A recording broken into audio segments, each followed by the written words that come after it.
नीलातुङ्गस्तनगिरितटी सुप्तमुद्बोध्य कृष्णं पारार्त्यं स्वं श्रुतिशतशिरःसिद्धमध्यापयन्ती स्वोच्छिष्टायां स्रजिनिगलितं या बलात्कृत्य भुङ्क्ते गोदा तस्यै नम इदमिदं भूय एवस्तु भूयः.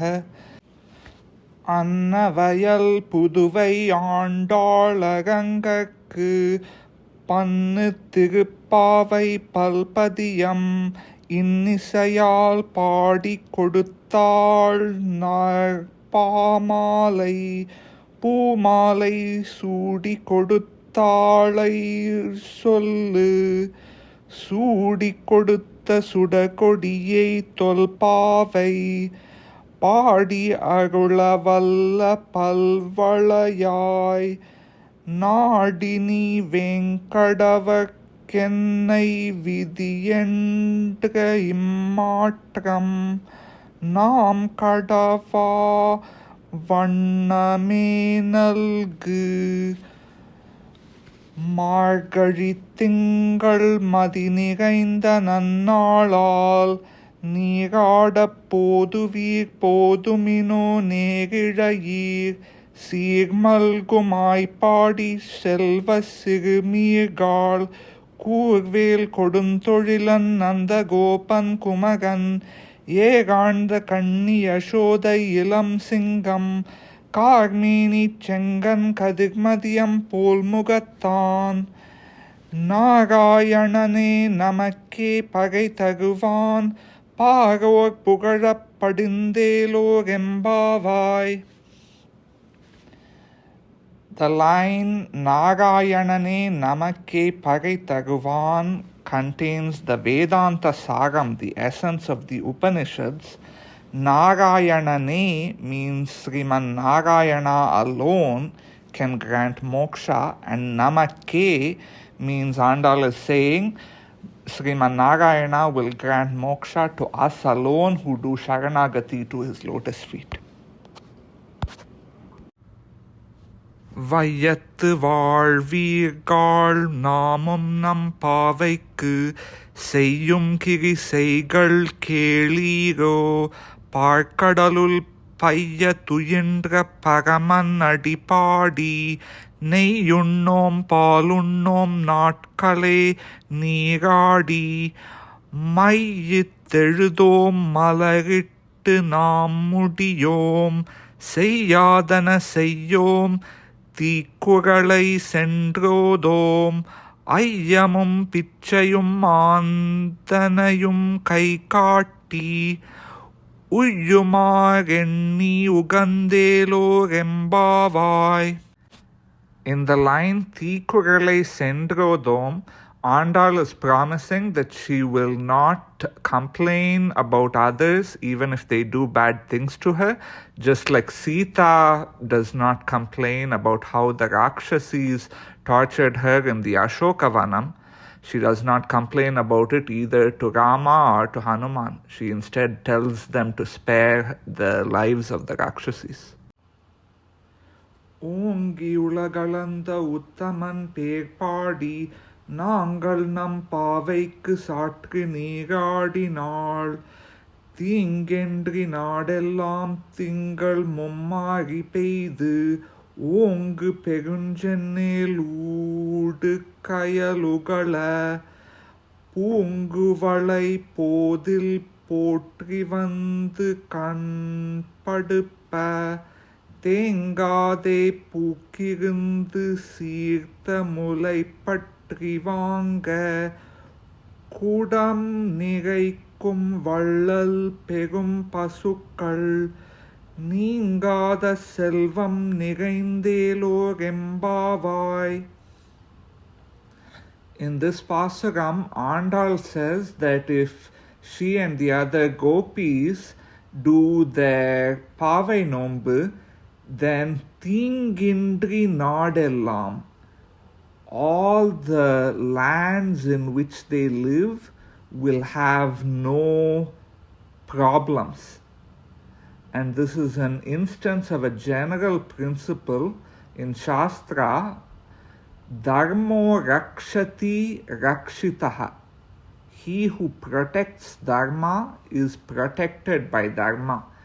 If a country follows Dharma, then in the long run, it will be protected by Dharma.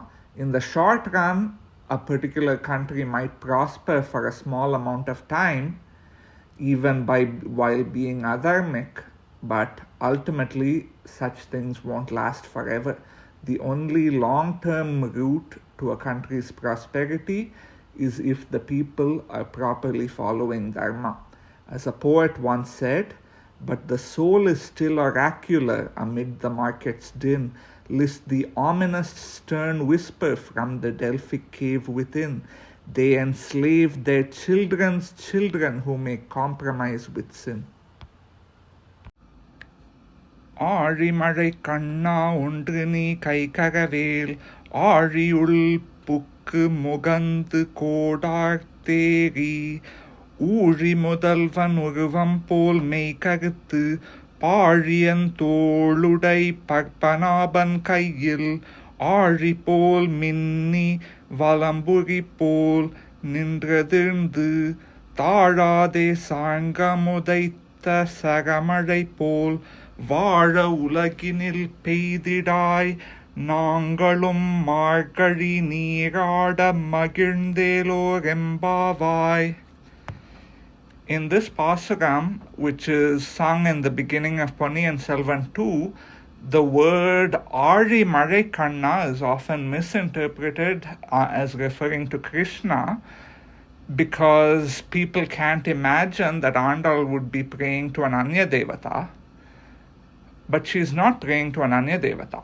Ari Mare Kanna is referring to Varuna, the ocean god, but Andal is not praying to him. If she was praying to Varuna, she would say, "Pour down rain and I will be grateful to you," or "Pour down rain and I will make an offering to you." But instead she says, "Pour down rain and Nangalum Margari Nirada Magirndelor." Pour down rain and we will take bath as part of Margari Masam and be happy. In other words, we will do Kainkaryam to Sriman Narayana. She is not praying to Varuna for rain. Varuna is eager to help her do her Kainkaryam, and she is instructing Varuna on what the best way he can help her is. Because Devas like Indra, Varuna, Brahma, Shiva, etc., they are not just servants of Sriman Narayana, they are also servants of Sriman Narayana's devotees. Which is why in the Yuddha Kandam of the Valmiki Ramayana, Shiva urges Rama to go and reunite with his devotees in Ayodhya. And when he does that, Valmiki refers to Shiva as Sriman, the one who has the Sri, the wealth of Kainkaryam to Sriman Narayana. மாயனை மண்ணு வடமதுகை மைந்தனை தூய பெருநீர் யமுனை துறைவனை ஆய குலத்தினில் தோன்றும் அணிவிளக்கை தாயை குடல் விளக்கம் செய்த தாமோதரனை தூயோமாய் வந்து நாம் தூமலர் தூவித் தொழுது வாயினால் பாடி மனதினால் சிந்திக்க போய பிழையும் புகுதருவான் நின்றனவும் தீயினில் தூசாகும் செப்பேலோர் எம்பாவாய். Andal says that if she and the other gopis do their Pavai Nombu, then their past and future sins will go away. Poya pidayum pugutaruvan nindranavum. So this is referring to the effects of Sharanagati. So Sharanagati destroys different kinds of karmas. So first of all, there are Sanchita karmas. Those are your infinite stock of karmas which you have accumulated over the course of infinitely many past births and which have not yet been scheduled to take fruit at a particular time. So those are Sanchita karmas, and those Sanchita karmas are all completely destroyed when a person does Sharanagati. Then there are prarabdha karmas. Those are karmas which have been scheduled to bear fruit at a particular point in time. So periodically, Sriman Narayana takes some of your Sanchita karmas and schedules them to bear fruit at a particular time, and those are called prarabdha karmas. So you have at any given time infinitely many Sanchita karmas, but only finitely many prarabdha karmas. So when you do Sharanagati, Sriman Narayana destroys all of your Sanchita karmas, but he doesn't destroy all your prarabdha karmas. He destroys those prarabdha karmas which are scheduled to bear fruit in future births. So your prarabdha karmas scheduled for the current birth are left intact so that you can live the normal length of life you would have lived otherwise, and then your karmas for all future births are destroyed so that you will attain moksha as soon as you leave the present life. And so those are prarabdha karmas. But Andal is also speaking about future sins. What is she referring to there? Well, there's a third category of karma called agami karmas. Those are the karmas that you are doing right now. So the thing is, if you commit sins after Sharanagati, then what happens to those sins depends on whether they are buddhi purvakam or abuddhi purvakam. That is, if they are done intentionally or unintentionally. If they are done intentionally, then they will be punished, and that too they will be punished in this very life because you have no subsequent births in which to experience that punishment. On the other hand, if they are committed unintentionally, then for a person who's done Sharanagati, those sins will just be destroyed. They won't even be counted. And so that is what Andal is referring to when she talks about future sins. So the past sins, both Sanchita karmas and prarabdha karmas scheduled for future births, they are destroyed. And also future sins, if they are committed unintentionally, they too will be destroyed, just like cotton that is thrown into a fire.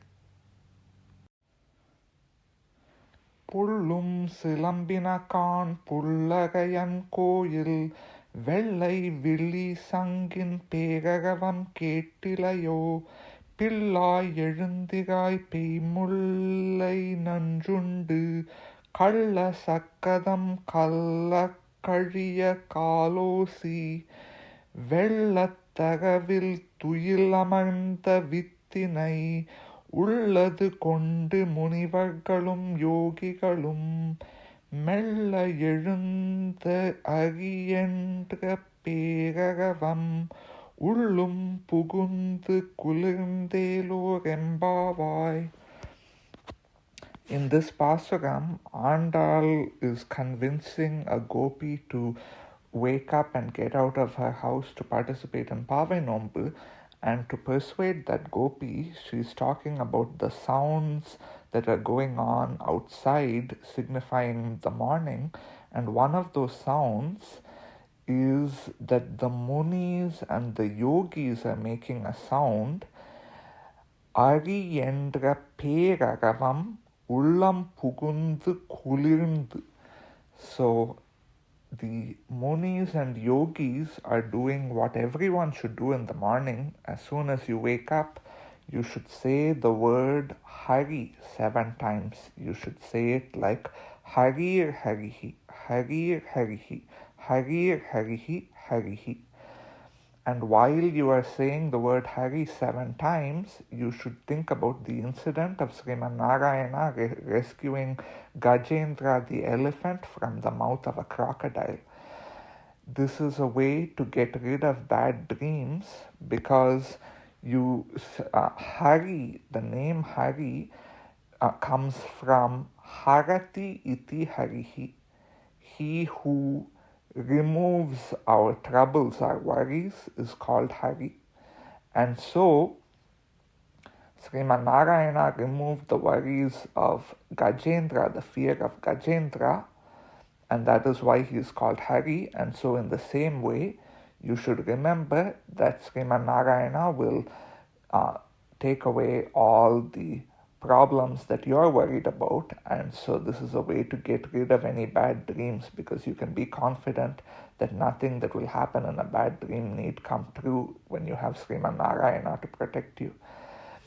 And so the gopis are hearing all the munis and yogis in Gokulam chant the name Hari when they wake up, and because of that, Ullam Pugundu Kulirndu, their minds are feeling a coolness, a calmness, because they're hearing this name of Hari.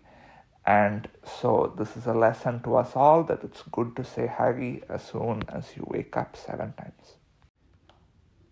Keech keechendrengum anai sattan கலந்து பேசின பேச்சரவம் கேட்டிலையோ பெண்ணே காசும் பிறப்பும் கலகலப்ப கைப்பேர்த்து வாசன்னரும் குழல் ஆய்ச்சியர் மத்தினாலோசை படுத்த தைரவம் கேட்டிலையோ நாயக பெண் பிள்ளாய் நாராயணன் மூர்த்தி கேசவனை பாடுவும் நீ கேட்டே கிடத்தியோ தேசமுடையாய் திரவேலோரெம்பாவாய். Andal is waking up a second gopi in order for her to join in the Pave Nombu, and she's asking the gopi, why are you still lying down when we are telling you the glories of Krishna? But she doesn't say Krishna, she says Narayanan Murti Keshavan. Each of those words is significant. So first of all, Narayana has two meanings. One meaning is Naraha Ayanam Yasya Iti Narayana. The one whose dwelling place is all Jivatmas is called Narayana. But the more significant meaning is Naranam Ayanam Iti Narayana. The one who is the refuge of all Jivatmas is called Narayana. So that is the relevant meaning here. So she's referring to Sriman Narayana as the one who is the refuge for us all, who will fulfill our desire to do Kainkariam to him. Then she says Murti. Murti means form. So this is referring to Sriman Narayana's Saushilyam, his compassionate nature, his simplicity, his willingness to associate with lowly beings like us by taking birth in the human race. So that is what Murti is referring to. And then Keshavan, that also the name Keshava has multiple meanings. One meaning is the Lord of Ka and Isha, the Lord of Brahma and Shiva. But another meaning is the one who has Keshu, long curly locks of hair. But the more significant meaning in this context is the one who defeated the horse demon Keshi. So Kamsa sent a horse demon Keshi and then Krishna defeated him. So Andal is saying that this Krishna who defeated the horse demon Keshi, he will also defeat whatever obstacles we have to do in Kainkariam to him.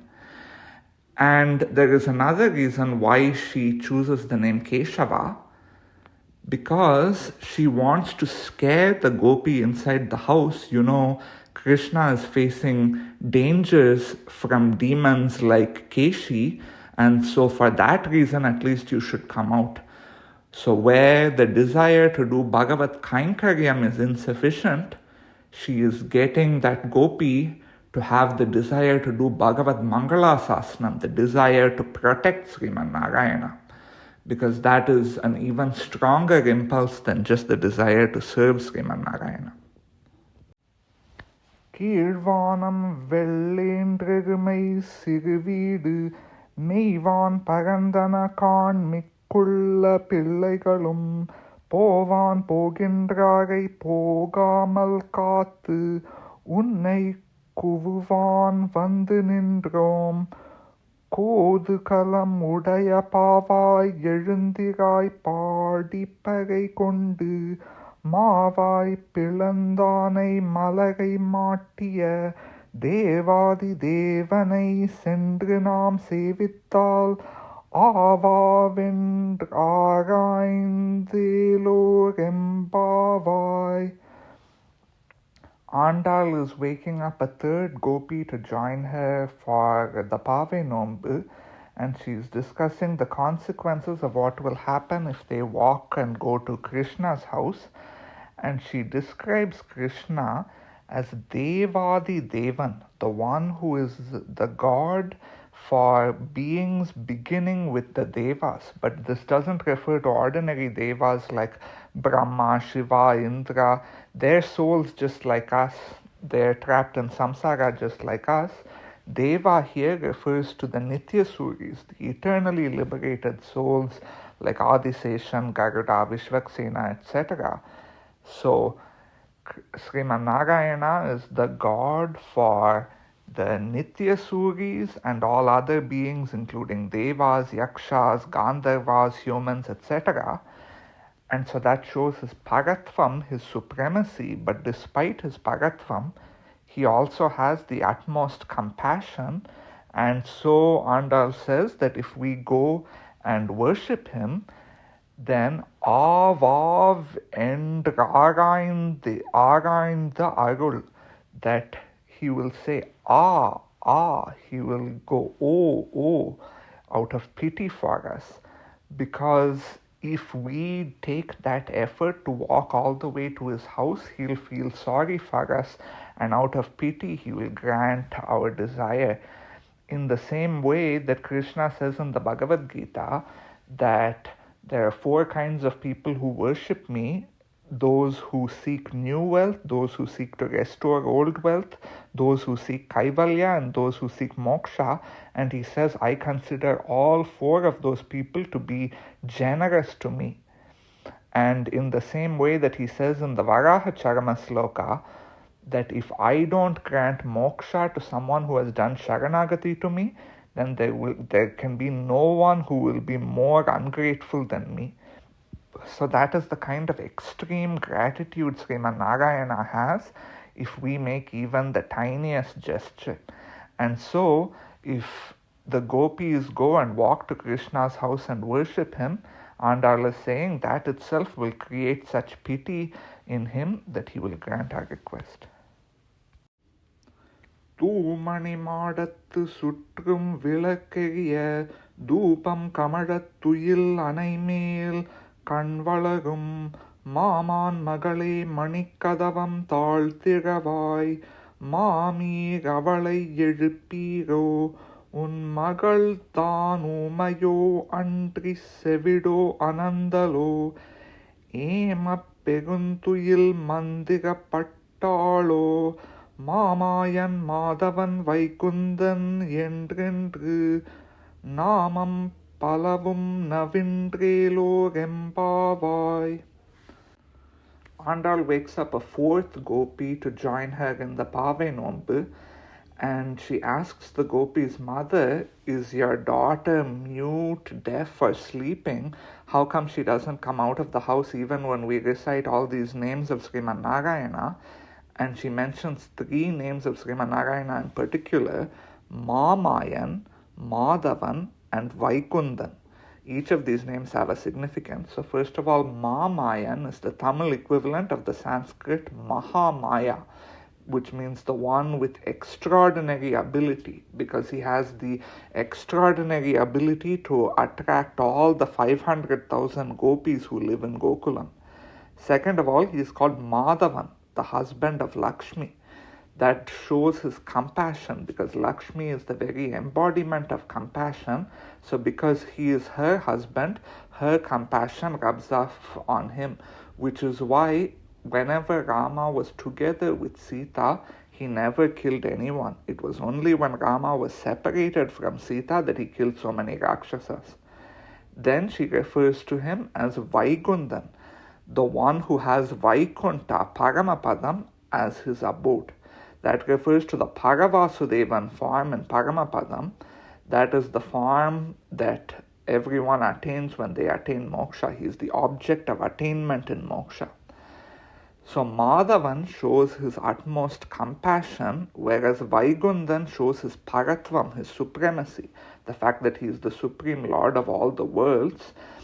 And the fact that Paravasudevan is mentioned in this Pasuram is why Paramapadam is a Divya Desam. This is one of only 36 Pasurams in the Nalayaka Divya Prabandham that mention Paravasudevan, and that is what makes Paramapadam one of the 108 Divya Desams. And this contrast between Madhavan, which shows Sriman Narayana's compassion, and Vaikundan, which shows his paratvam, his supremacy, is reflected in many pasurams in the Thiruppavai, and it's also reflected in the form of Ranganatha, where with one hand he is pointing at his crown, showing his paratvam, and with his other hand he is pointing to his feet, showing his compassion. நூற்று சுவர்க்கம் புகுகின்ற அம்மானாய் மாற்றமும் தாகாரோ வாசல் திகவாதார் நாற்ற துழாய் மூடி நாராயணன் நம்மால் போற்ற பகை தரும் புண்ணிய நாள் பண்டொரு நாள் கூற்றத்தின் வாய்விழ்ந்த கும்பகர்ணமும் தோற்றும் உனக்கே பெருந்துயில் தான் தந்தானோ ஆற்ற அனந்தலுடையாய் அருங்கலமே தேற்றமாய் வந்து திகவேலோர் எம்பாவாய். Andal wakes up a fifth gopi to join her in the Pavai Nombu, and when the gopi doesn't respond, Andal suspects that Krishna may be in the house with the gopi. That's why the gopi is not responding. And the gopi answers Andal, Krishna can't be in the house. My elders in the household are watching the house. There's no way that Krishna could get in even if he wanted to. And then Andal responds by describing various names of Krishna. So first of all, Natra Turai Mudi. So he has the smell of tulasi. So his smell is hard to disguise. And so that shows the quality of his Divya Mangala Vigraham, his divinely auspicious form. It has the smell of tulasi, and that is a smell that is impossible to disguise. Then she describes him as Narayanan. So Narayana describes his Divyatma Svarupam, his divine essential nature. The relevant etymology of Narayana here is Naraha Ayanam Yasya iti Narayanaha. The one who has all living beings as his dwelling place is called Narayana. So because Sriman Narayana is omnipresent, he doesn't need to enter the door through any means. He is already in all points in space, and so given his omnipresence, there is nothing surprising about him being inside the house. Next, she describes him as Nammal Potra, the one who is praised by us. So that shows his nature as the Upayam, the one to whom we desire to give our service to, the goal. And then she describes him as Paraitarum, the one who grants moksha. So that shows that not only is he the goal, but he is the one who grants the goal. And then she describes him as Punyan. So he is the Punya, he is the Dharma. That signifies that he is the Upayam, the means by which we attain moksha. So he is not only the goal, but the grantor of the goal and the means by which we achieve the goal. கற்று கரவை கணங்கள் பல கறந்து சேற்றார் திகழழிய சென்று சேறு செய்யும் குற்றம் ஒன்றில்லாத கோவலர்த்தம் பொற்கொடியே புற்றகவுள்கள் புன்னமயிலே போதகாய் சுற்றத்து தோழிமார் எல்லாரும் வந்து நின்முற்றம் புகுந்து முகில் வண்ணன் பேர்பாட சிற்றாதே பேசாதே செல்வ பெண்டாட்டி நீ ஏற்று குரங்கும் பொருளேலோர் எம்பாவாய். Andal wakes up a sixth gopi to join her in the Pavai Nombu, and when the gopi doesn't get up, Andal asks, why aren't you getting up and putting in effort to obtain Krishna? Is it that you think Krishna will put in effort to obtain you? Andal compares Krishna to the gopis' brother, who she describes as Ganangal Pala Karandu. He is milking many groups of cows. The word pala there is to emphasize that no matter how many groups of cows there are, he will faithfully milk all the groups of cows because that is his dharma as a Vaishya. Then he is described as Setrar Tiralariya Sendru Seru Seyum. He will defeat, if there are any threats to the herd, any enemies threatening his herd, he will defeat all those enemies, even going back to the enemies' places and defeating them there. That is why, despite there only being a small distance between Mathura and Gokulam, Krishna was taken to Vrindavan and Gokulam as a baby, because Kamsa was too scared to ever even enter Gokulam. That is why he sent so many demons there, because he's too scared to go there himself, because he knows that there are so many brave cowherds who are looking out for any possible threats to their herd. So Andal describes the Gopis' brothers' activities, but then she says, Kutram ondrillada, without even a single fault. So when he does all these activities, even if he makes mistakes, he's without even a single fault, a single sin, and that is because he is faithfully following his Varnashrama Dharma as a Kainkaryam to Sriman Narayana. And so Sriman Narayana will overlook any mistakes he makes in the course of that Kainkaryam, in the same way that Krishna says in the Bhagavad Gita that it is better to do your own dharma imperfectly than someone else's dharma perfectly. So Andal is comparing the gopis' brother to Sriman Narayana, because just like the gopis' brother acts according to his nature, Sriman Narayana acts according to his nature.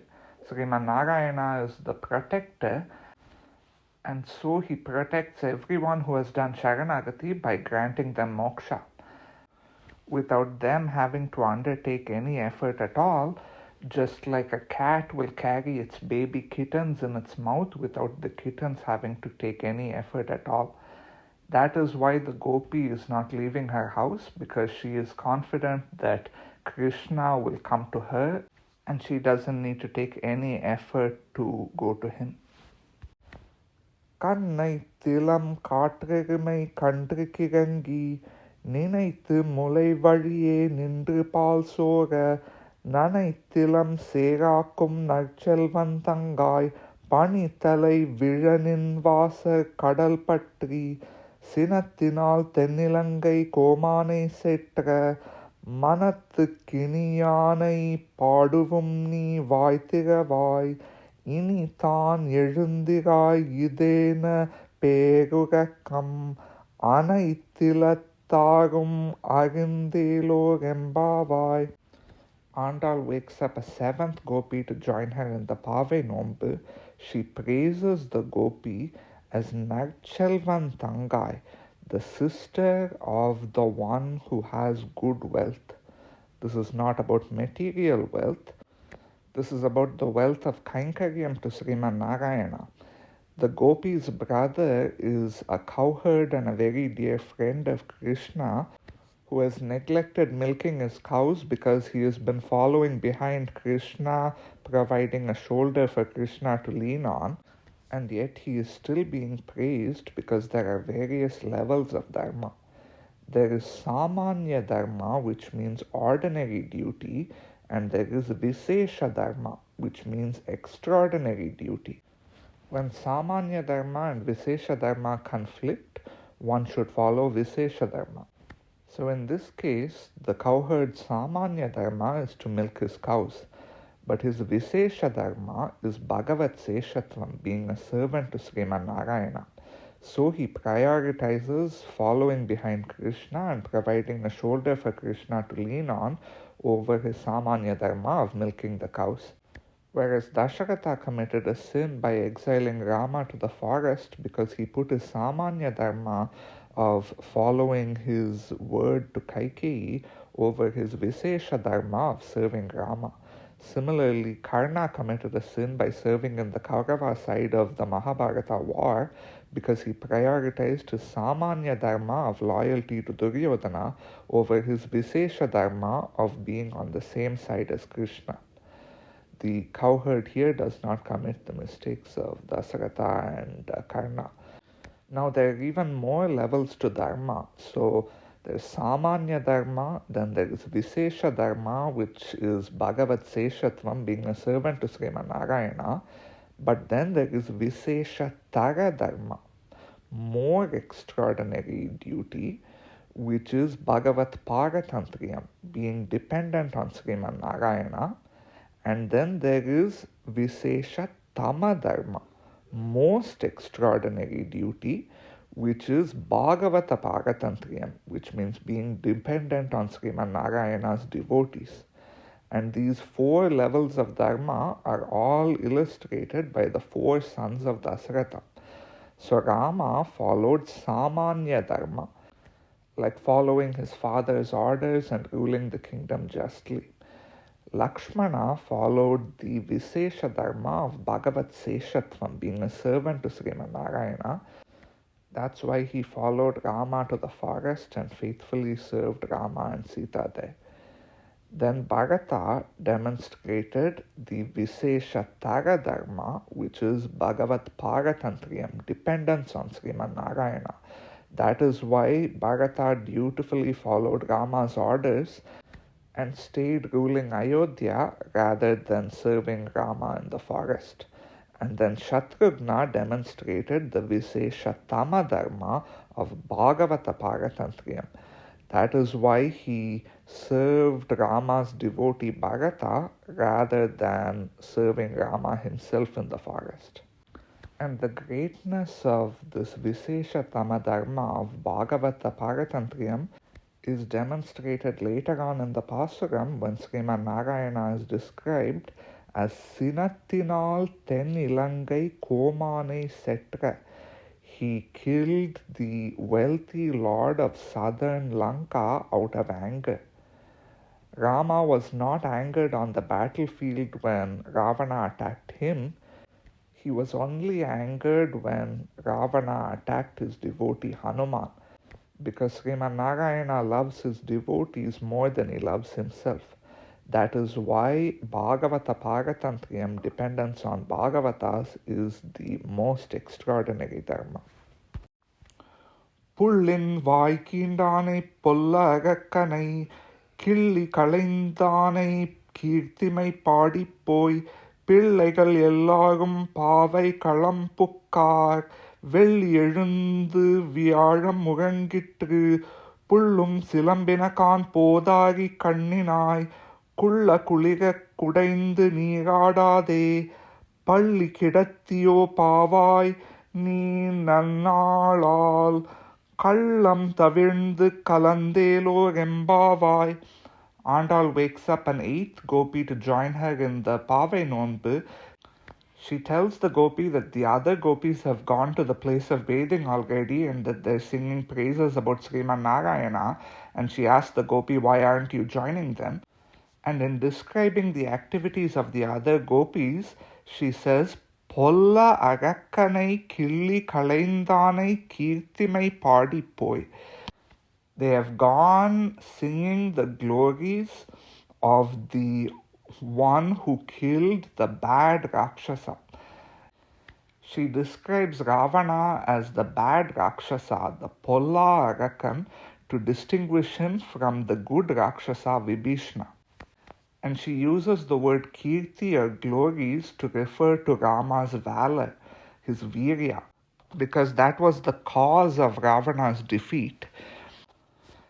In Bhuma Bhatta's Sanskrit epic poem Arjuna Ravaniyam, he says, Ravano Ganaragena Shurpana Karupagagini Vibhishano Danaragena Trayo Raghavavasham Gataha. So Ravana was overcome by his passion for Rama's valor in battle. Shurpanaka was overcome by the beauty of Rama's body, and Vibhishana was overcome by his passion for Rama's generosity. So all three were overcome by Rama, the descendant of Raghu. So there is a pun going on between Ragena and Raghava. So Ravana in the battlefield was so mesmerized by Rama's valor in battle that he desired to fight Rama despite being at risk of losing his life. Shurpanaka was so mesmerized by the beauty of Rama's Divyamangala Vigraha, his divinely auspicious form, that she had the utmost desire to marry him, even to the point of trying to kill Sita. And Vibhishana, he was so mesmerized by Rama's infinite generosity, his boundless compassion, that he was willing to do Sharanagati to Rama despite being the brother of Rama's sworn enemy. So all three siblings were all mesmerized by various Kalyana Gunas, various auspicious qualities of Sriman Narayana, and yet they ended up with very different fates. Why is that? It's because of what they ultimately desired. Ravana desired Lakshmi without Vishnu. He sought to marry Sita and take Sita away from Rama, and so he lost his life. Shurpanaka desired Vishnu without Lakshmi. She desired to marry Rama and eat Sita, and so she lost her nose. But Vibhishana desired both Vishnu and Lakshmi. He sought to serve both Rama and Sita by reuniting them. That is why Vibhishana became the king of Lanka, and he will one day attain moksha after his very long life is over. We are not servants of Vishnu alone or Lakshmi alone. We are servants of the divine couple, the Divya Dampatis together. That is why even in the state of moksha, when we are in Paramapadam, Vaikunta, we will serve Vishnu and Lakshmi together, not just one of them separately. உங்கள் புழைக்கடை தொட்டது வாவியுள் செங்கழ் நீர் வாய் நிகழ்ந்தாம்பல் வாய் கும்பினகான் செங்கல் பொடிக்குகை வெண்பார் தவத்தவர் தங்கள் திருக்கோயில் சங்கிடுவான் போதந்தார் எண்களை முன்னம் எழுப்புவான் வாய்பேசும் நங்காய் எழுந்திராய் நாணாதாய் நாவுடையாய் சங்கோடு சக்கரம் ஏந்தும் தடக்கையன் பங்கய கண்ணனாய் பாடேலோர் எம்பாவாய். Andal wakes up a ninth gopi to join her in the Pave Nombu. She says you should wake up and sing about Krishna, and she describes Krishna as Sangodu Sakkaram Yendum Tadakkayan Pangaya Kannan. So Sangodu Sakkaram Yendum means the one who carries the Panchajanya Shankha and the Sudarshana Chakra. Now you might be wondering, why is the childhood form of Krishna being described as carrying Sangha and Chakram? It's because Krishna always carried the Sangha and Chakram. Even when he was born to Vasudeva and Devaki, he was born with 4 arms, along with all ornaments and weapons, including the Sangha and Chakram. And then Vasudeva and Devaki requested Krishna, please hide your weapons and your arms, because otherwise if Kamsa knows your true identity, that may become a danger to you. And so at the request of his parents, Krishna made 2 of his arms invisible along with the Sangha and Chakram. But he always had it with him, and in fact he used to playfully scare the gopis by making his Sangha and Chakram appear. And after he killed Kamsa, then he had nothing more to hide, so he openly declared that he was Sriman Narayana, and he flew around on Garuda, he wore yellow robes, etc. All the markings of Sriman Narayana, he freely used all of them. That's the difference between Rama and Krishna. Both knew that they were Sriman Narayana, but Rama kept it a secret, whereas Krishna was open about it.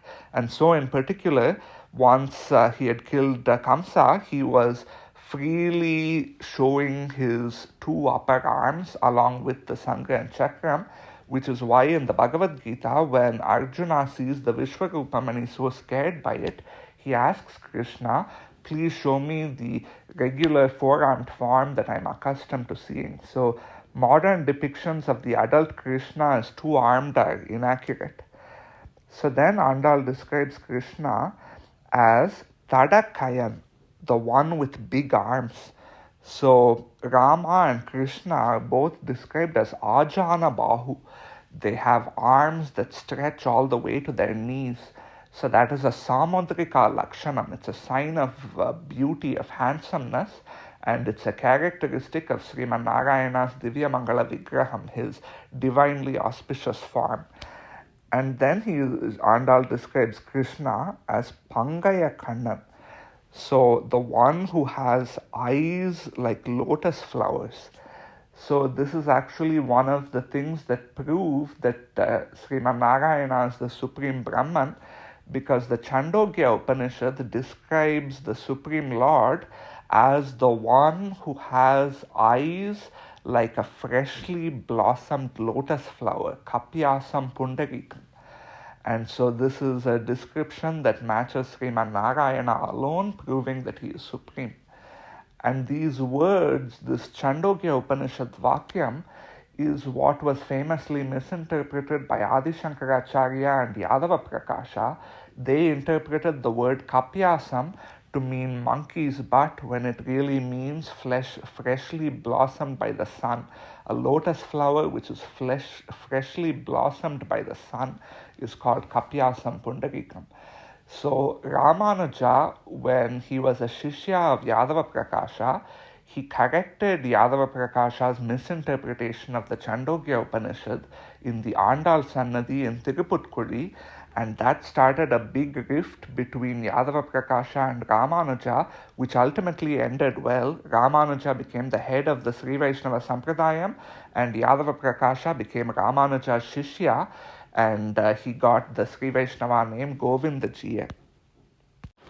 எல்லை இளம் கிளியே இன்னம் முழங்குதியோ சில்லென்றழையின் மின் நங்கை me போதாகுகின்றேன் வல்லை உன் கட்டுரைகள் பண்டே உன் வாயறிதும் வல்லீர்கள் நீங்களே நானே தான் ஆயிடுக ஒல்லை நீ போதாய் உனக்கென்ன வேகுடையை எல்லாரும் போந்தாரோ போந்தார் போந்தெண்ணிக்கொள் வல்லானை கொன்றானை மாற்றாரை மாற்றழிக்க வல்லானை மாயனை பாடேலோர் எம்பாவாய்.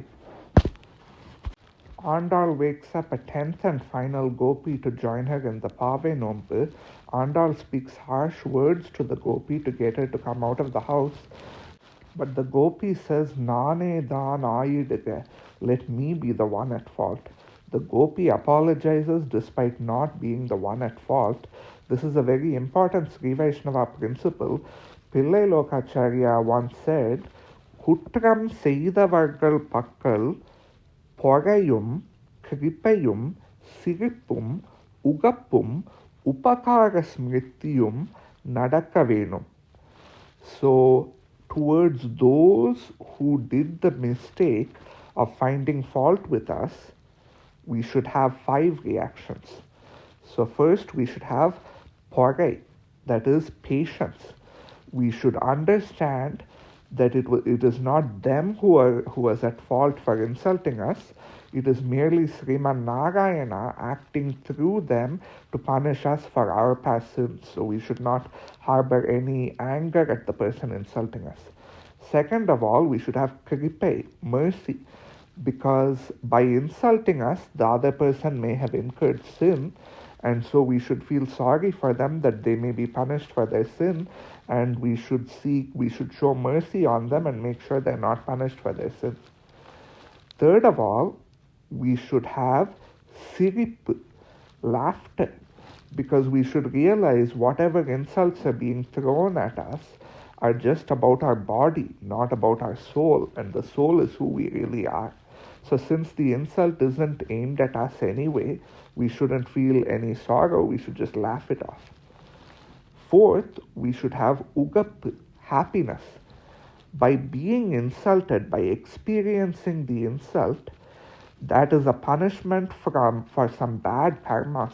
So we're experiencing the fruit of some bad karmas, and as a result, we are having less burden of bad karmas, which will help us get closer to one day attaining moksha.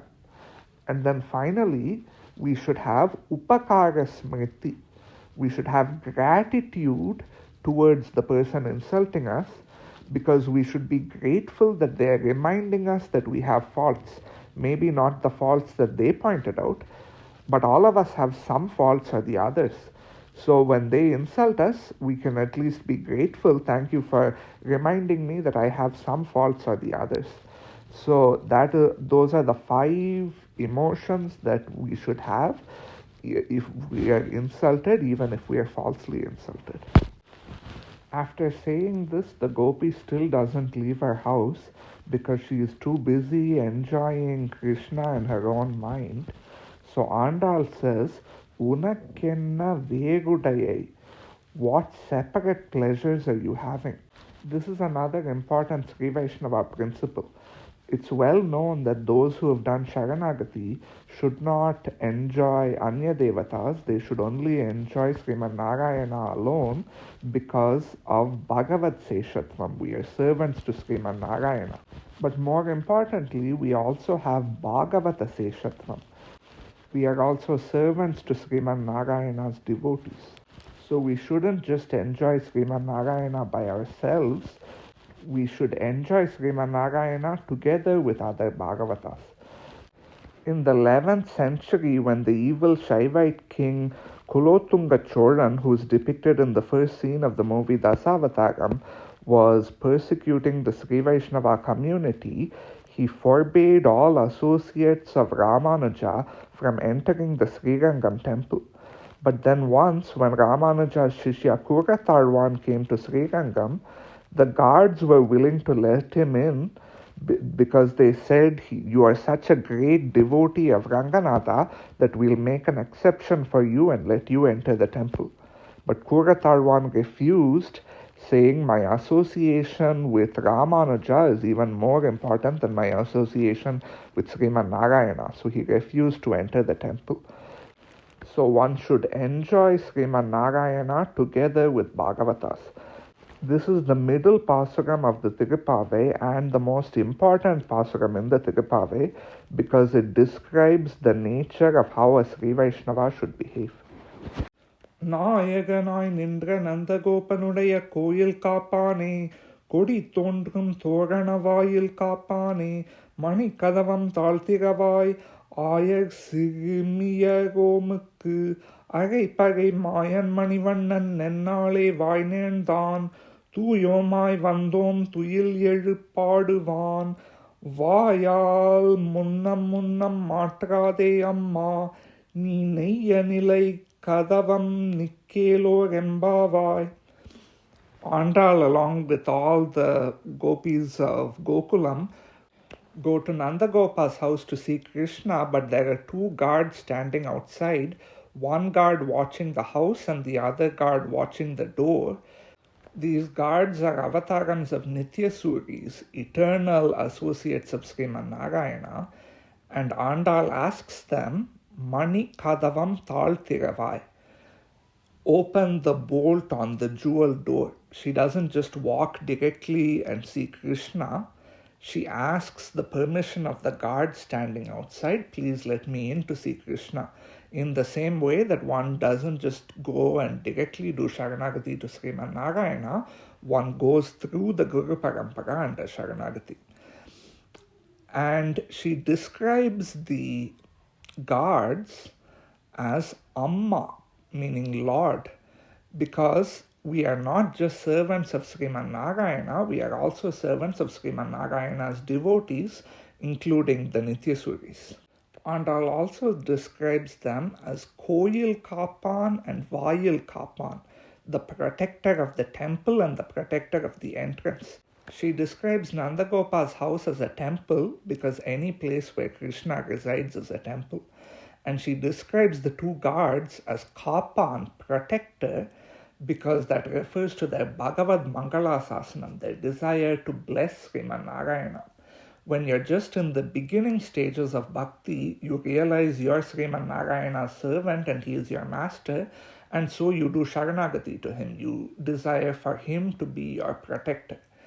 But when you get even more advanced and you look at the tenderness of his Divya Mangala Vigraha, his divinely auspicious form, you forget all about the fact that he is immortal and invincible, and you feel an intense desire to protect him. That is why Periyarvar said Palandu Palandu, for instance. And so these guards standing outside the house, they have a desire to protect Krishna despite the fact that intellectually they know that he is invincible. And so the guards are reluctant to let Andal and the gopis into the house. So Andal says, Arai Pare Mayan Manivannan Nennale Vai Nendan. Yesterday, Krishna himself promised us that he would give us a drum for the Pave Nombu. So she calls Krishna by the name Mayan, the wonderful one, because he is so wondrous that despite being the supreme lord of all the worlds, he is also a servant to the gopis. That's why he begged them the previous day to come to his house and take a drum for their Pave Nombu.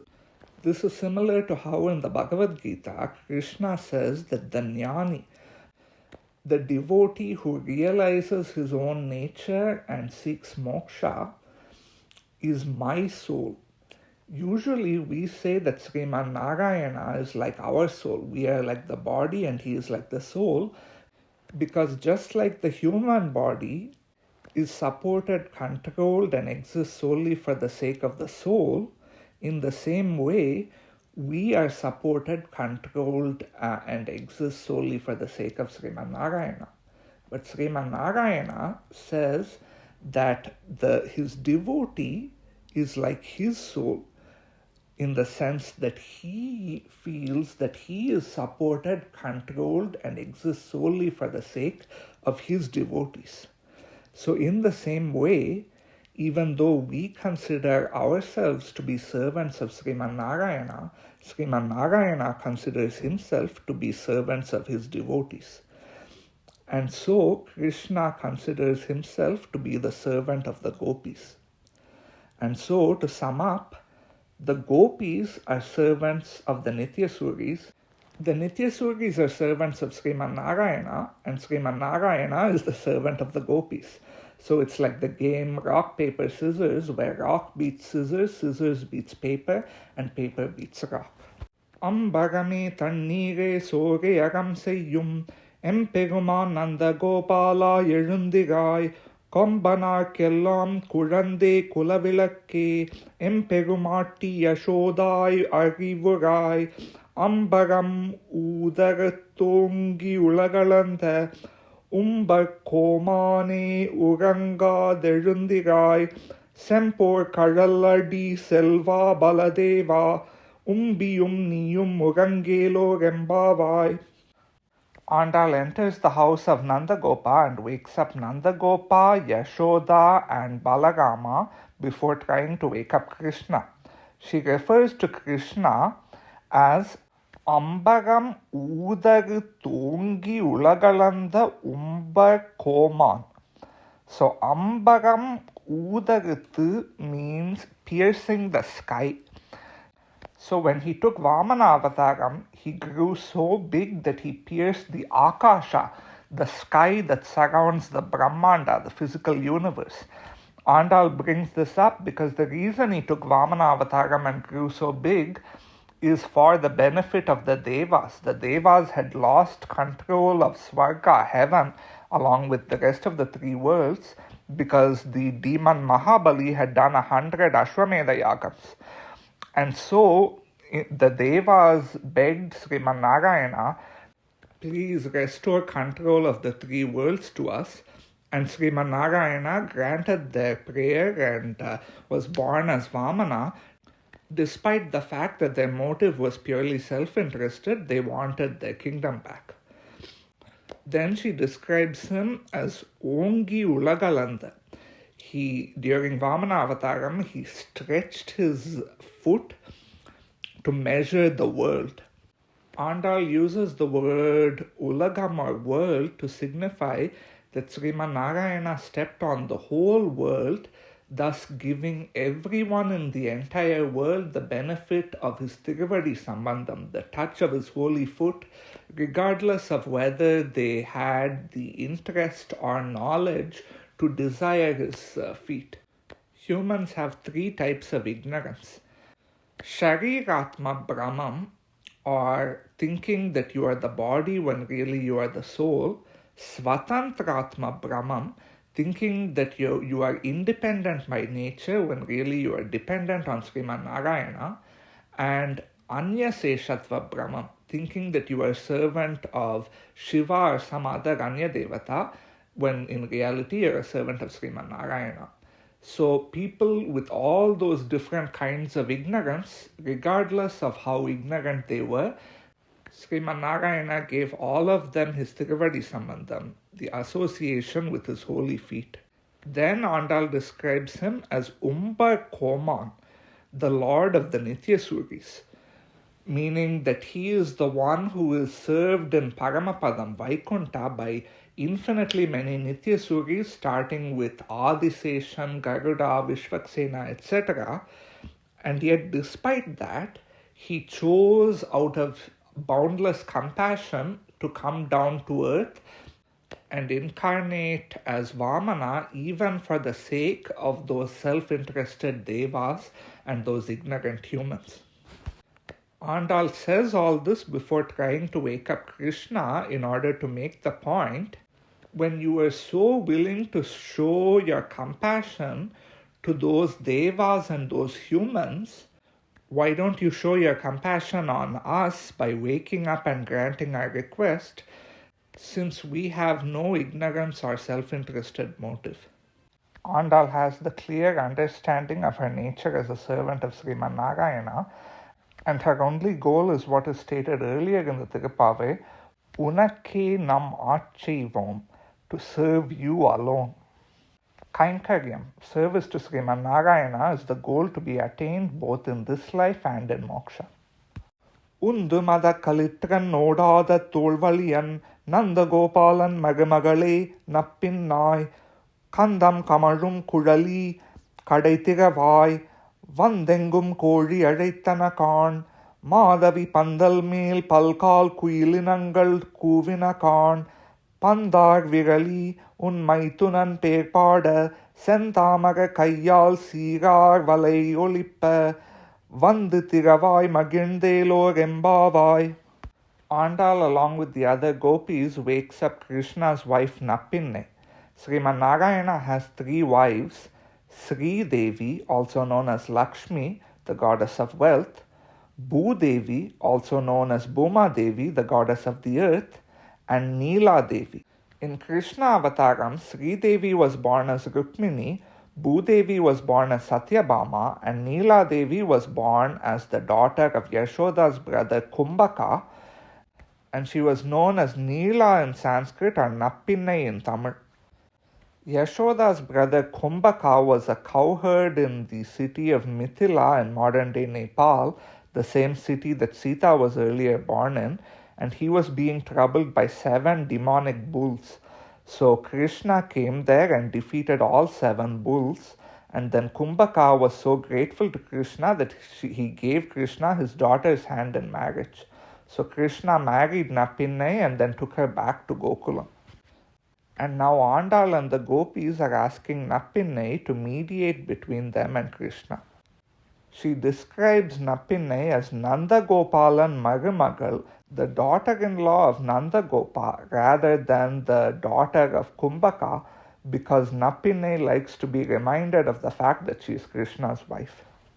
She further describes Nappinai as Pandar Virali, holding a flower ball in her hand, because the previous day Nappinai and Krishna were playing a ball game where Nappinai beat Krishna. So with one hand, she is holding the ball, and with the other hand, she is embracing Krishna on the bed. Holding the ball represents Leela or playing, and holding Krishna represents Bhoga or enjoyment. The realm of samsara is also called Leela Vibhuti, the realm where Sriman Narayana plays, and Paramapadam, the realm of moksha, is also called Bhoga Vibhuti, the realm where Sriman Narayana enjoys. So with her two hands, Nappinai is showing that she controls both Leela Vibhuti and Bhoga Vibhuti. She controls both the Jivatmas who are in samsara and she controls Sriman Narayana. Pillai Lokacharya said about Lakshmi, உபதேசத்தாலே மீளாத போது சேத்தனத்தை அருளாலே திருத்தும் ஈஸ்வரனே அழகாலே திருத்தும். So Lakshmi acts as a Purushakara, as a mediator between Vishnu and Jivatmas, and she advises them both. She advises the Jivatmas to reform their conduct and do Sharanagati to Sriman Narayana, and she advises Sriman Narayana to overlook the sins of the Jivatma and grant them moksha. And when her advice doesn't work, she reforms the Jivatma through her arul, through her grace, and she convinces Sriman Narayana through her arag, through her beauty. So that's what makes Lakshmi such an effective mediator, and that applies equally well to Neela Devi. After describing Nappinai's qualities, Andal says, Thiruppavai magirnd, with happiness open the door, because it is the happiness of Sriman Narayana and his consorts that is the goal of all our Kainkaryam, all our service. Kuttu vilakiriya kotu kal katil mel மெத்தென்று பஞ்சசயனத்தின் மேலேறி கொத்தலர் பூங்குழல் நப்பின்னை கொங்கை மேல் வைத்து கிடந்த மலர் மார்பா வாய்த்திரவாய் மைத்தடம் கண்ணினாய் நீ உன் மன்னாளனை எத்தனை போதும் துயில் ஏழ ஓட்டாய் காண் எத்தனை ஏலும் பிரிவாற்ற கிலாயால் தத்துவம் அன்று தகவேலோர் எம்பாவாய். Andal tries to wake up both Krishna and his wife Nappinai, but neither one get up because Krishna is lying down on Nappinai's chest. Andal describes Krishna as Malar Marba, the one whose chest grows, because when he is lying down on Nappinai's chest, his own chest grows larger. So the chest represents the heart, and so in the presence of Nappinai's love for him, Krishna's feeling for her also grows. This has two implications. So first of all, this is something that is true of all devotees. If we have love for Sriman Narayana, he will grow even more love for us. That is why he is known as Bhakta Vatsala, the one who has extraordinary affection towards his devotees. Second of all, when Neela Devi, whom Nappinai is an avataram of, shows her love to Sriman Narayana, Sriman Narayana doesn't just reciprocate by showing his love to Neela Devi, he also does what Neela Devi wants him to do, which is to show compassion on his devotees when someone does Sharanagati, to overlook all their sins and to grant them moksha. That is why Neela Devi makes such an effective Purushakara, mediator between Sriman Narayana and Jivatmas. Now, when Nappinai is not allowing Krishna to get up from the bed, Andal says, Tattuvam andru tagavu. This is neither your Svarupam nor your Svabhavam. Svarupam means essential nature. Svabhavam means manifested personality, manifested behavior. So, for instance, the Svarupam of all Jivatmas involves Seshatvam, being a servant to Sriman Narayana, yet different Jivatmas have different Svabhavams. Some people are Sattvic, some people are Rajasic, and some people are Tamasic. And those qualities can change depending on the foods we eat, the people we associate with, etc. Whereas our Svarupam, our essential nature, being a servant to Sriman Narayana, that never changes. Now in Neela Devi's case, her Svarupam involves Daya, mercy, and her Svabhavam includes Purushakaratvam, being a mediator between us and Sriman Narayana. So Andal is saying that not letting Krishna get up and open the door is neither in keeping with your essential nature as a merciful person, nor is it in keeping with your role as a mediator for us. So Andal is expressing her frustration as a means of convincing Nappinai to help them. முப்பத்து மூவர் அமரர்க்கு முன் சென்று கப்பம் தவிர்க்கும் கலியே துயிலேழாய் செப்பமுடையாய் திகழுடையாய் செற்றார்க்கு வெப்பம் கொடுக்கும் விமலா துயிலேழாய் செப்பன மென்முலை செவ்வாய் சிறுமருங்குல் நப்பின்னை நங்காய் திருவே துயிலேழாய் உக்கமும் தட்டோலியும் தந்துன் மண்ணாலனை இப்போதை எம்மை நீராட்டேலோரெம்பாவாய். Andal, along with the gopis, try to wake up Krishna, and when that doesn't work, she does Purushakara Prapatti to Nappinai. That is, she does Sharanagati to Nappinai, asking Nappinai to serve as mediator between her and Krishna. She refers to Krishna as Muppathu Moovar Amararkku Mun Sendru, walking ahead of the 33 immortals to protect them. So there are 330 million devas, of which 33 are the most important, and the reason why this number is being mentioned is Andal is asking Krishna, is it only when there are 330 million people asking for your protection that you'll protect them? You won't protect the 500,000 gopis who are beseeching you in Gokulam? And she refers to the devas as Amarargal, immortals, because she is asking Krishna, you protect the devas who are incapable of dying, so why don't you protect us who will die out of separation from you?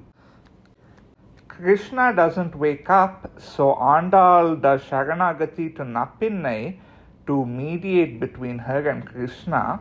She refers to Nappinai as Nappinai Nangai. Nangai is the Tamil equivalent of the Sanskrit word Purna, meaning a girl who is complete, in this case complete in wealth. Nappinai has all the wealth of both Leela Vibhuti and Nitya Vibhuti, the realm of samsara and the realm of moksha, because Sriman Narayana listens to whatever she says. That's what makes her a perfect mediator. Then she refers to Nappinai as Thiruve. Thiru is the Tamil equivalent of the Sanskrit word Shri, which has three meanings: wealth, holy, and Lakshmi. In this case, it's talking about Lakshmi. Andal is referring to Nappinai as Lakshmi. Of course, Nappinai is an avataram of Neela Devi, not Sri Devi. But Andal is saying that just like Sita is the one that convinced Rama to accept those who are doing Sharanagati to him, Nappinai is the one that convinces Krishna to accept those who do Sharanagati to him.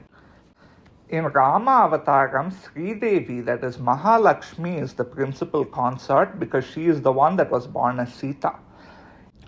In Varaha Avataram, Bhudevi, that is Bhuma Devi, the goddess of the earth, is the principal consort because Varaha rescued the earth from the cosmic ocean and then he married Bhuma Devi, the goddess of the earth. And in Krishna Avataram, Neela Devi is the principal consort because even though Krishna spent most of his life as a prince of Mathura and Dwaraka, his favorite time in his life was his childhood time as a cowherd in Vrindavan and Gokulam. And so Nappinai, the wife that he married during his cowherd days, she is his principal consort in Krishna Avataram. Now this might seem strange because if you ever go to a North Indian temple, you will see Krishna together with Radha. But in Sri Vaishnava temples, which strictly follow what scripture prescribes, Krishna is surrounded with Rukmini and Satyabhama, with Nappinai hidden because Neela Devi is shy. She is like a queen who shows her beauty only to her husband. So why is there that difference? Well, some people theorize that the popular story of Radha is actually based on the scriptural story of Nappinai. Having described the qualities of Nappinai, Andal says, Ukkamum Tattoliyum Tanda un Mannalanai.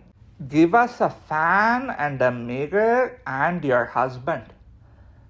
Fan, mirror, and husband are all spoken in the same breath to show just how thoroughly Neela Devi controls Sriman Narayana. That is why she makes an ideal Purushakara mediator. Etra kalangal idir pongi meedalippa maatrade paal soriyum vallal perum pasukal aatra padaithaan magane arivurai ஊற்றமுடையாய் பெரியாய் உலகினில் தோற்றமாய் நின்ற சுடரே துயிலேழாய் மாற்றாகுனக்கு வழி தொலைந்துன் வாசக்கண் ஆற்றாது வந்துனடி பணியுமா போலே போற்றியாம் வந்தோம் புகழ்ந்தேலோரெம்பாவாய். Andal, having successfully recruited Nappinai to her cause, continues to try to wake up Krishna, but she gets distracted praising him because she loses herself in his Kalyana Gunas, in his auspicious qualities. First, she describes him as Atra Padaithan Magane, the son of the one with many cows. She describes him as the son of Nandagopa because that's how he likes to be described. More than describing him as the king of Vaikuntha or the supreme lord of all the worlds, he likes to be described in his association with his devotees, in particular being the son of a great devotee like Nandagopa. Then she describes him as Utra Mudayai, the one who is identified in the most reliable pramanam, the most reliable means of knowledge. There are three means of knowledge: pratyaksha or perception, anumana or inference, and sabda or testimony. Sriman Narayana lies beyond the range of either pratyaksha or anumana. He is beyond pratyaksha because his divyatma svarupam, his divine essential nature, can neither be seen by the eye nor heard by the ear, etc. And he is beyond anumana, inference, because he cannot be inferred by anything that can be perceived by the senses. He can only be known by sabda pramanam, by testimony, and that too not by testimony of a person, because a person can only know things by those same three pramanas. That is why he is to be known through the Vedas, which are apaurushaya, authorless and eternal. They are not even authored by God. It is only through proving the authorlessness and authority of the Vedas that we are able to prove the existence of a supreme being, and that to prove that that supreme being is Sriman Narayana. Then Andal describes him as Periyai, the Great One, because even though his existence and identity is to be known through the Vedas, his greatness cannot even be described by the Vedas. The Vedas themselves admit this. The Taittiriya Upanishad says that speech itself turns back upon encountering Sriman Narayana. The speech of the Vedas are incapable of describing any of Sriman Narayana's Kalyana Gunas, his auspicious qualities. They can't describe how compassionate he is, how powerful he is, etc., because they can only describe what exists, and there is no limit to how compassionate he is. There is no limit to how powerful he is, etc.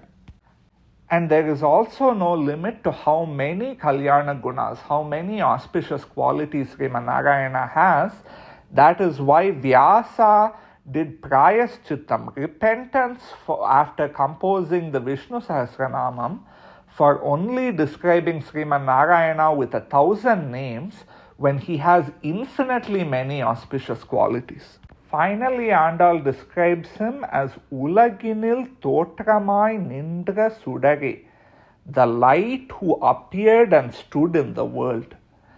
So despite his paratvam, his supremacy, despite having infinite greatness, he also has such compassion that he is willing to take avataram in this world for the sake, as he says in the Bhagavad Gita, paritranaya sadhunam, for the sake of protecting his devotees.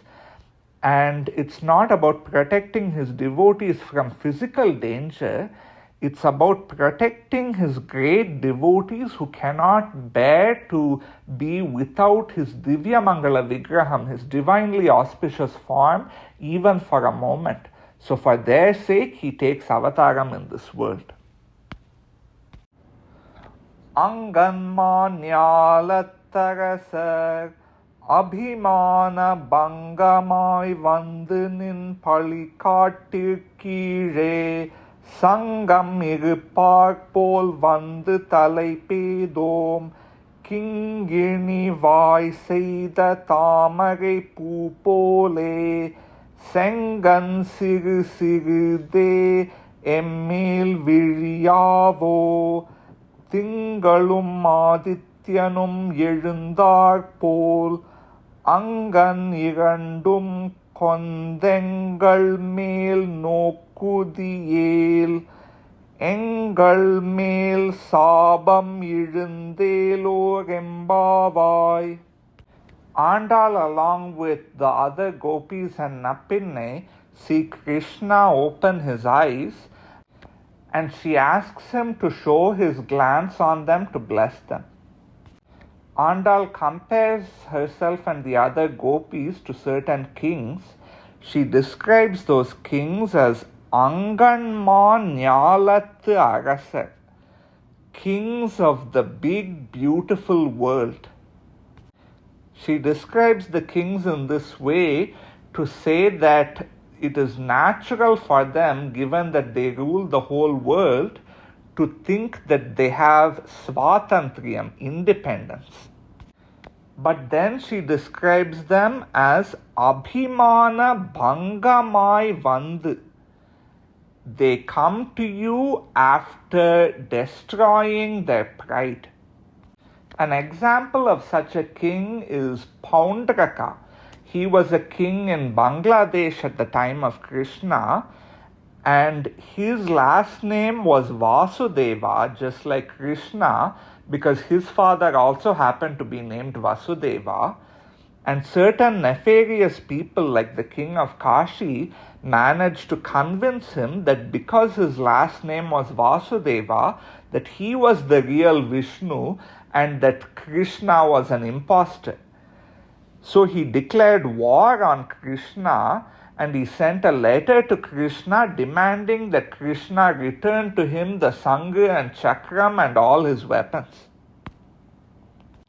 In the course of the war, Krishna said, "You wanted these weapons? Here they are." And he threw them at Paundraka, And because Paundraka lost his life from the touch of Sriman Narayana's weapons, he attained moksha. He went straight to Paramapadam, where he became a servant of Sriman Narayana. Another example of such a king is a very different example, Kulasekara Alvar. He was the emperor of the Chera Empire, and so he had every reason to have the pride in thinking that he is independent of Sriman Narayana. But despite that, he had the complete understanding that he is a Paratantran, that he is dependent on Sriman Narayana, to the point where he desired lowly births like being born as the threshold of the Tirupati Garbhagraham so that Sriman Narayana's devotees would step on him. He had a clear understanding of what is said in the song Kallai Mattum from the movie Dasavataram. நாட்டில் உண்டு ஆயிரம் ராஜராஜர்தான் ராஜனுக்கு ராஜன் இந்த ரங்கராஜன்தான். In this country, there are 1,000 kings named Rajaraja, like Rajaraja Cholan. But the king of all kings is Ranganatha alone. Then she describes those kings as Nin Palikattir Kire. They are assembled under your bed because they have an unshakable understanding of their Seshatvam, the fact that they're a servant of Sriman Narayana, so that even if they were offered their kingdom again, still they wouldn't accept it. The demon Ravana once visited Mahabali's palace in Sutalaloka, one of the Patalalokas, the underworlds, and he saw that Mahabali's palace was being guarded by Vamana. So he went to Mahabali and offered, "Let me free you from your imprisonment." But Mahabali laughed and he said, "I am not imprisoned, Vamana is protecting me." Then he showed Ravana a giant earring and challenged Ravana to lift it. Ravana, with all his might, could not lift that earring. And then Mahabali said, "That earring belonged to my great-grandfather Hiranyakashipu. If you cannot even lift my great-grandfather's earring, how can you ever hope to defeat Sriman Narayana, who defeated my great-grandfather himself?" That is the kind of unshakable knowledge Mahabali had acquired of his own Seshatvam, his own servantship to Sriman Narayana. And that is why Andal is comparing herself and the other gopis to those kings, because unlike those kings who had to take time to realize that they are dependent on Sriman Narayana, the gopis realized that fact immediately. There are two qualifications for Sharanagati. Akinchanyam or helplessness, and Ananyagatitvam or lack of other refuge. Some people take a while to realize their helplessness because they think they are capable of attaining moksha on their own through Bhakti Yoga. But Andal and the gopis, through the very nature of their birth, know that they are incapable of attaining moksha on their own. That is why they are immediately willing to do Sharanagati to obtain Kainkaryam both in this life and in moksha. மாரிமலை முழைஞ்சில் மணி கிடந்து உறங்கும் சிறிய சிங்கம் அறிவுற்று தீவிழித்து வேரிமயிர் பொங்க எப்பாடும் பேர்ந்துதறி முறி நிமிர்ந்து முழங்கி புறப்பட்டு போதருமா போலே நீ பூவை பூவண்ணா உன் கோயில் நின்றுனே போந்தருளி கோப்புடைய சிறிய சிங்காசனத்து இருந்து யாம் வந்த காரியம் ஆராய்ந்து அருளேலோர் எம்பாவாய். Krishna looks at Andal and the other gopis and asks them what they want. But Andal says that Krishna should first get up from his bed and sit on his throne before finding out what the gopis want and granting it. First she asks Krishna, Un koyil nindra ingane pondaruli. Stand in your temple and grace us by walking here. She refers to Krishna's bedroom as a koil or temple because any place where Sriman Narayana dwells is a temple. And she mentions walking because more than just having her wish fulfilled, she wants to see Krishna's divine walk. Sriman Narayana's walk is described in Shastra as having the pride of a bull, the respect of an elephant, the anger of a tiger, and the charisma of a lion. That is why so often in the Ramayana and Mahabharata, it says Rama walked with his feet or Krishna walked with his feet. Of course, everyone walks with their feet. What is the need to say that? It's because Valmiki and Vyasa are so mesmerized by the beauty of Sriman Narayana's majestic walk that they can't help but mention his holy feet. Then Andal asks Krishna to sit on the throne, which he describes as Kopu Udaya, having a nice shape. So Sriman Narayana's throne in Paramapadam, Vaikunta, has 8 legs representing Dharma or righteousness, Jnana or knowledge, Vairagya or detachment, Aishwarya or wealth, and the 4 opposites, Adharma or evil, Ajnana or ignorance, Avairagya or attachment, and Anaishwarya or poverty, which shows that the bestowing of all these things are under Sriman Narayana's control. It is that throne which took avataram as the chair in Nandagopa's house on which Krishna sits.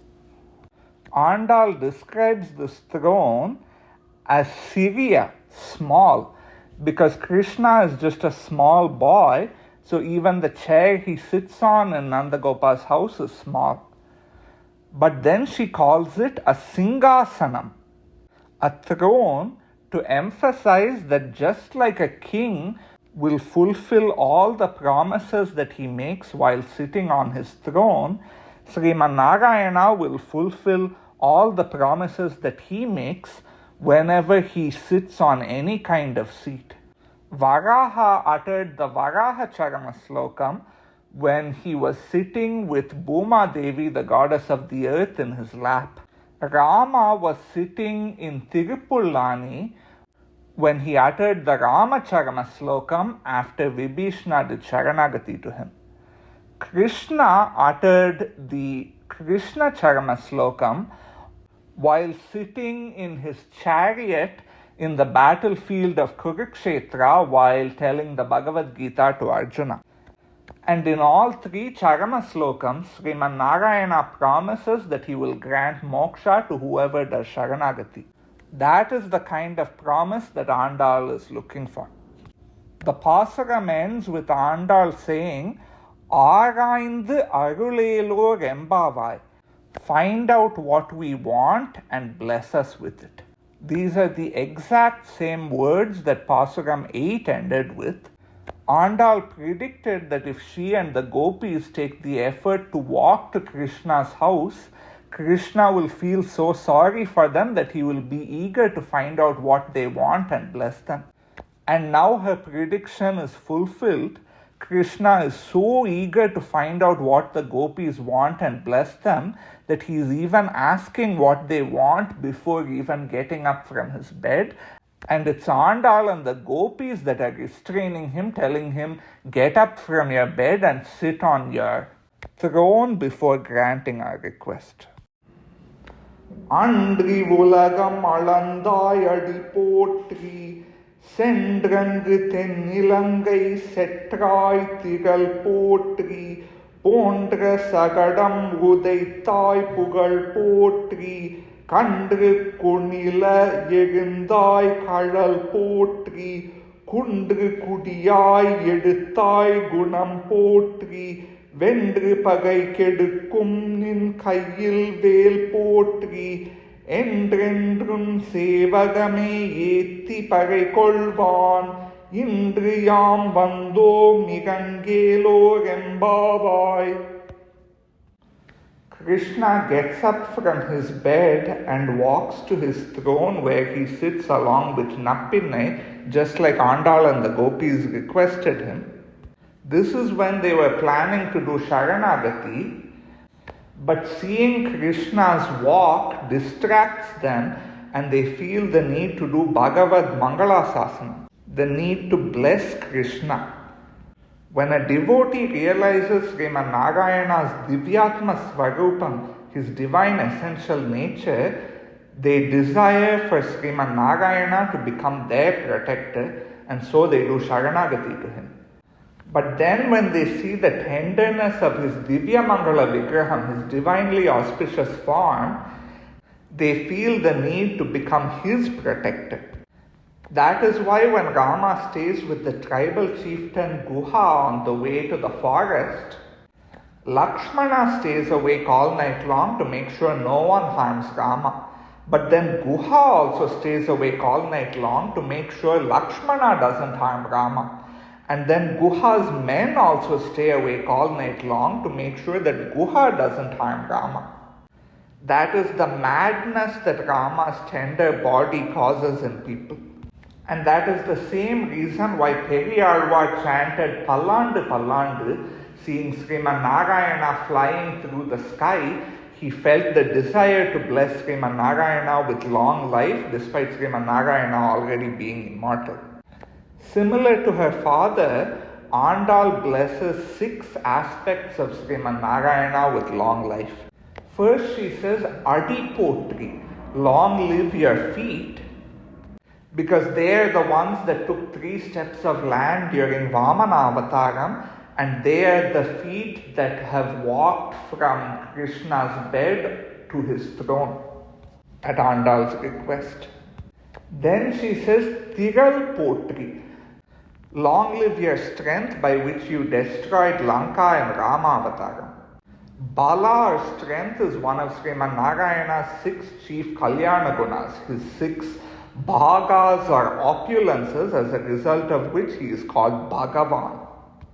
Then she says, Pugal Potri, long live your valor by which you defeated Sakatasura, the cart demon, as a baby during Krishna Avatar.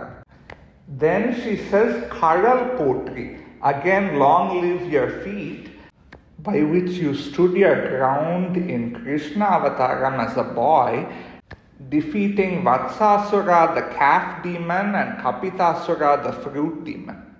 Then she says, Gunam Potri, long live your good quality of compassion. So when the cowherds of Gokulam stopped making offerings to Indra, Indra got so angry that he tried to destroy the cowherds through rain. But Krishna didn't just kill Indra for his Bhagavata Apacharam, for his offense against his great devotees, the cowherds. Instead, he showed pity on Indra on the grounds that Indra was just acting badly out of hunger. The Devas are just individual souls, Jivatmas just like us, and they depend on our offerings for their food. So Krishna protected the cowherds by lifting Govardhanagiri rather than by killing Indra. That is his compassionate quality. Finally, she says, Veil Potri, long live your spear. So as a cowherd, Krishna would carry a spear to protect his cows from any threats, which is the same reason why Sriman Narayana holds weapons in general, for the protection of his devotees.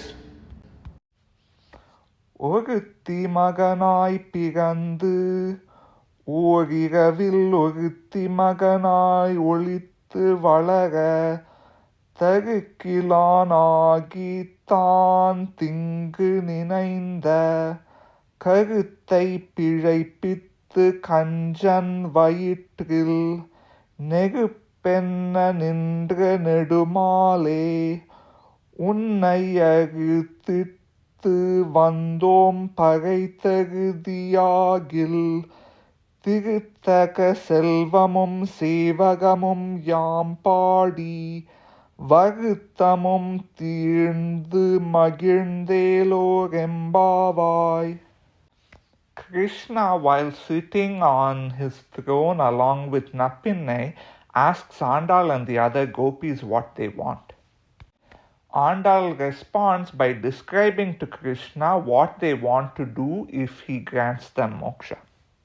She describes Krishna as Oruthi Maganai Pirandu, born to one woman as a son. She emphasizes the word Magan or son because unlike Rama, who only started obeying his parents after he grew older, Krishna started obeying his parents right at birth itself. When he was born with 4 arms and all his ornaments and weapons. But then his parents Vasudeva and Devaki requested that he hide his extra arms and weapons, and he immediately complied, making them invisible. And she emphasizes Pirandu or birth because it's remarkable that Sriman Narayana is taking birth. We Jivatmas are forced to take birth in samsara as a consequence of our past karmas. But Sriman Narayana has no karmas. He takes birth voluntarily out of compassion for the Jivatmas trapped in samsara. Krishna says in the Bhagavad Gita that whoever meditates on my avatara rahasyam, the secret of why I take birth, will have no births. That is because if you reflect on Sriman Narayana's boundless compassion, which causes him to take avataram in this world, you will develop Mahavishvasam, the great faith that he will surely grant you moksha, which is a requirement for Sharanagati. Then she describes Krishna as Oruthi Maganai Olithu Valara, growing up in hiding as the son of another woman. He grew up as the son of Yashoda in order to hide from Kamsa. Andal emphasizes Olithu or hiding because Sriman Narayana is no stranger to hiding. He hides in the hearts of all living beings in his 2-armed, fair-skinned Antaryami Vasudeva form. He hides even in the hearts of evil materialistic people who don't even care about him, waiting for the day when they reform themselves and become his devotees, whereupon they can meditate upon him as part of Bhakti Yoga and then see his form within their own heart, which has been dwelling there all along. At least they could in earlier yugas. In the Kali Yuga, Bhakti Yoga isn't practical anymore. Finally, Andal describes what she and the other gopis will do if Krishna grants them moksha. She says, Tiruttaka Selvamum Sevagamum Yam Padi Varuthamum Tirnda Magirndelo Rembavai. We will sing about your wealth, which is dear to Thiru, to Lakshmi, and your valor, and our suffering will be over and we will be happy. In the Vaikuntha Gadyam, Ramanuja describes the state of moksha as Bhagavad Anubhava Janita Preeti Karita Kainkaryam, service done out of love, born from experience of Bhagavan. So when you attain moksha, you attain sayujya, equality of experience with Sriman Narayana. You experience everything Sriman Narayana experiences, including his Divyatma Svarupam, his divine essential nature. And his divine essential nature is Jnananandamayam. It is full of consciousness and bliss. And so you experience infinite bliss. And as a result of that infinite bliss, you develop infinite love for Sriman Narayana. And as an outpouring of that love, you voluntarily perform Nitya Kainkaryam, eternal service to Sriman Narayana and his consorts. Andal is describing one kind of Kainkaryam that you can do, which is singing about Sriman Narayana's good qualities. That is why Nityasuris and Muktas in Paramapadam in Vaikunta praise Sriman Narayana with the Purusha Gati Saman of the Samaveda. மாலே மணிவண்ணா மார்கழி நீராடுவான் மேலையார் சேவனகள் வேண்டுவன கேட்டியேல் ஞாலத்தை எல்லாம் நடுங்க முகல்வன பாலன்ன வண்ணத்துன் பாஞ்சஜன்யமே போல்வன சங்கங்கள் பொய் பாடுடையனவே சாலப் பெரும்பகையே பல்லாண்டிசை பாரே கோல விளக்கே கொடியே விதானமே ஆளின் இலையாய் அருளேலோரெம்பாவாய். In this Pasuram, which is sung in the Rajnikant movie Shivaji, Andal tells Krishna what she and the other gopis require for their Pave Nombu, because that is their pretext for coming to see Krishna. The real reason is just that they want to meet Krishna and do Sharanagati to him, but the reason they've told their elders is that they're going to do this Pave Nombu. Andal refers to Krishna as Male. Mal is a Tamil name of Sriman Narayana. The word Mal, according to Tamil Niganthus, has three meanings: Perumei, Karumei, Mayal. Big, black, and crazy. So Sriman Narayana is big because his Divyatma Svarupam, his divine essential nature, is omnipresent. He's black because his Divya Mangala Vigraham, his divinely auspicious form, is dark in color. And he's crazy because he's mad with love for his devotees. It's this third meaning that Andal is invoking here, because his great love for his devotees is what makes him so compassionate towards them. Then she refers to him as Manivanna, the one who has the blue color of sapphires. We discussed how Sriman Narayana is mad with love for his devotees, but the beauty of his Divya Mangala Vigraham, his divinely auspicious form, is what causes his devotees to be mad with love for him. In the Valmiki Ramayana, Lakshmana says that the reason he serves Rama is because he is a slave to Rama's great qualities. But Sita says that Rama's qualities have nothing at all to do with the reason why she serves him. She would serve him even if he had all the opposite qualities that he actually has. She serves him because he is her husband. In Tamil, there is the expression Kallanalum Kanavan, Pullanalum Purushan. Even if he is as bad as a rock, he is still your husband. Even if he is as bad as a blade of grass, he is still your husband. Now, feminists may object to that saying as it applies to human husbands, but it definitely applies to Sriman Narayana. All Jivatmas are like women, and Sriman Narayana is like our husband. If we base our love for Sriman Narayana on his good qualities, then that love is unstable, because being human beings, we are capable of misperceiving his qualities. If you say you love Sriman Narayana based on his compassion, tomorrow someone may confuse you and tell you Sriman Narayana is cruel because he allows bad things to happen to good people. If you say you love Sriman Narayana because he is just, tomorrow someone may confuse you saying he is unjust because Rama shot Vali from behind.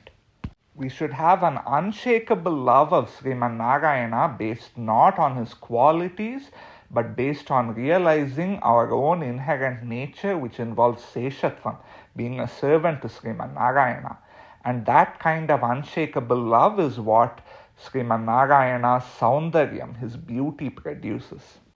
Finally, Andal refers to Krishna as Alin Ilayai, the one who lied down on a banyan leaf. So in the Mahapralaya time, when all the worlds in samsara were destroyed, Sriman Narayana alone lied down in the form of a baby on a banyan leaf, keeping all the worlds in his stomach. How could infinitely many universes fit in the stomach of a normal human-sized baby? That is Sriman Narayana's Agadita Gatana Samarthyam, his ability to do even that which is ordinarily impossible. Andal refers to him as Alinilayai to emphasize his Shakti or power, and she earlier called him Male to emphasize his Karunyam, his mercy. Because Shakti and Karunyam are the two adhikarams, the two qualifications for Bhagasvikaram, accepting someone else's Sharanagati. You need both the ability to grant the person's fruit and the willingness to grant their fruit. Dasharatha's Sharanagati to Parashurama to spare his sons was unsuccessful because Parashurama had Shakti but not Karunyam. Rama's Sharanagati to Varuna, the ocean god, was unsuccessful because Varuna had Karunyam but not Shakti, whereas Sriman Narayana has both Shakti and Karunyam, making him a fitting object to do Sharanagati to. Kudare vellum sir Govinda, உன் தன்னை பாடி பகை கொண்டு யாம் பெரு சம்மானம் நாடு புகழும் பரிசினால் நன்றாக சூடகமே தோள்வழியே தோடே செவிப்பூவே பாடகமே என்றனைய பல்கலனும் யாமணிவோம் ஆடை உடுப்போம் அதன் பின்னே பால் சோறு மூடனை பெய்து முழங்கை வழிவார கூடியிருந்து குளிர்ந்தேலோரெம்பாவாய். Andal tells Krishna the Upayam, the goal that she and the other gopis seek from him, as a fruit of their Pave Nombu. She describes him as Kudare Vellum Sir, having the quality of winning over those who oppose you. Sriman Narayana gives his enemies every opportunity to reform themselves, and it's only at the very end, if they don't reform themselves, that he defeats them. Sita, out of compassion, told Ravana, "You should return me and do Sharanagati to Rama, becoming Rama's servant, and if you don't want to do Sharanagati and become Rama's servant, he will even accept you as a friend, as an equal." But even then Ravana didn't listen. When Vibhishna did Sharanagati to Rama in Tirupallani, Sugriva urged Rama not to accept Vibhishna because he was Ravana's brother.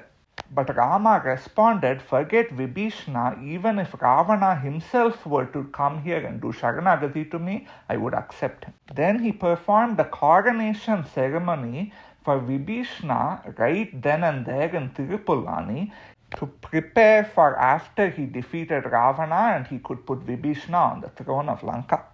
Now you might be wondering, if Rama was prepared to accept Ravana if he came and did Sharanagati, why would he already coronate Vibhishna as the king of Lanka? Rama had a plan for that. If Ravana came and did Sharanagati to him, Rama would spare Ravana's life, but then the coronation he did for Vibhishna would not go in vain. He would have made Vibhishna the king of Ayodhya instead. That is what Sriman Narayana does for his devotees, and that is why Andal says, "Kudare vellum." You win over those who oppose you.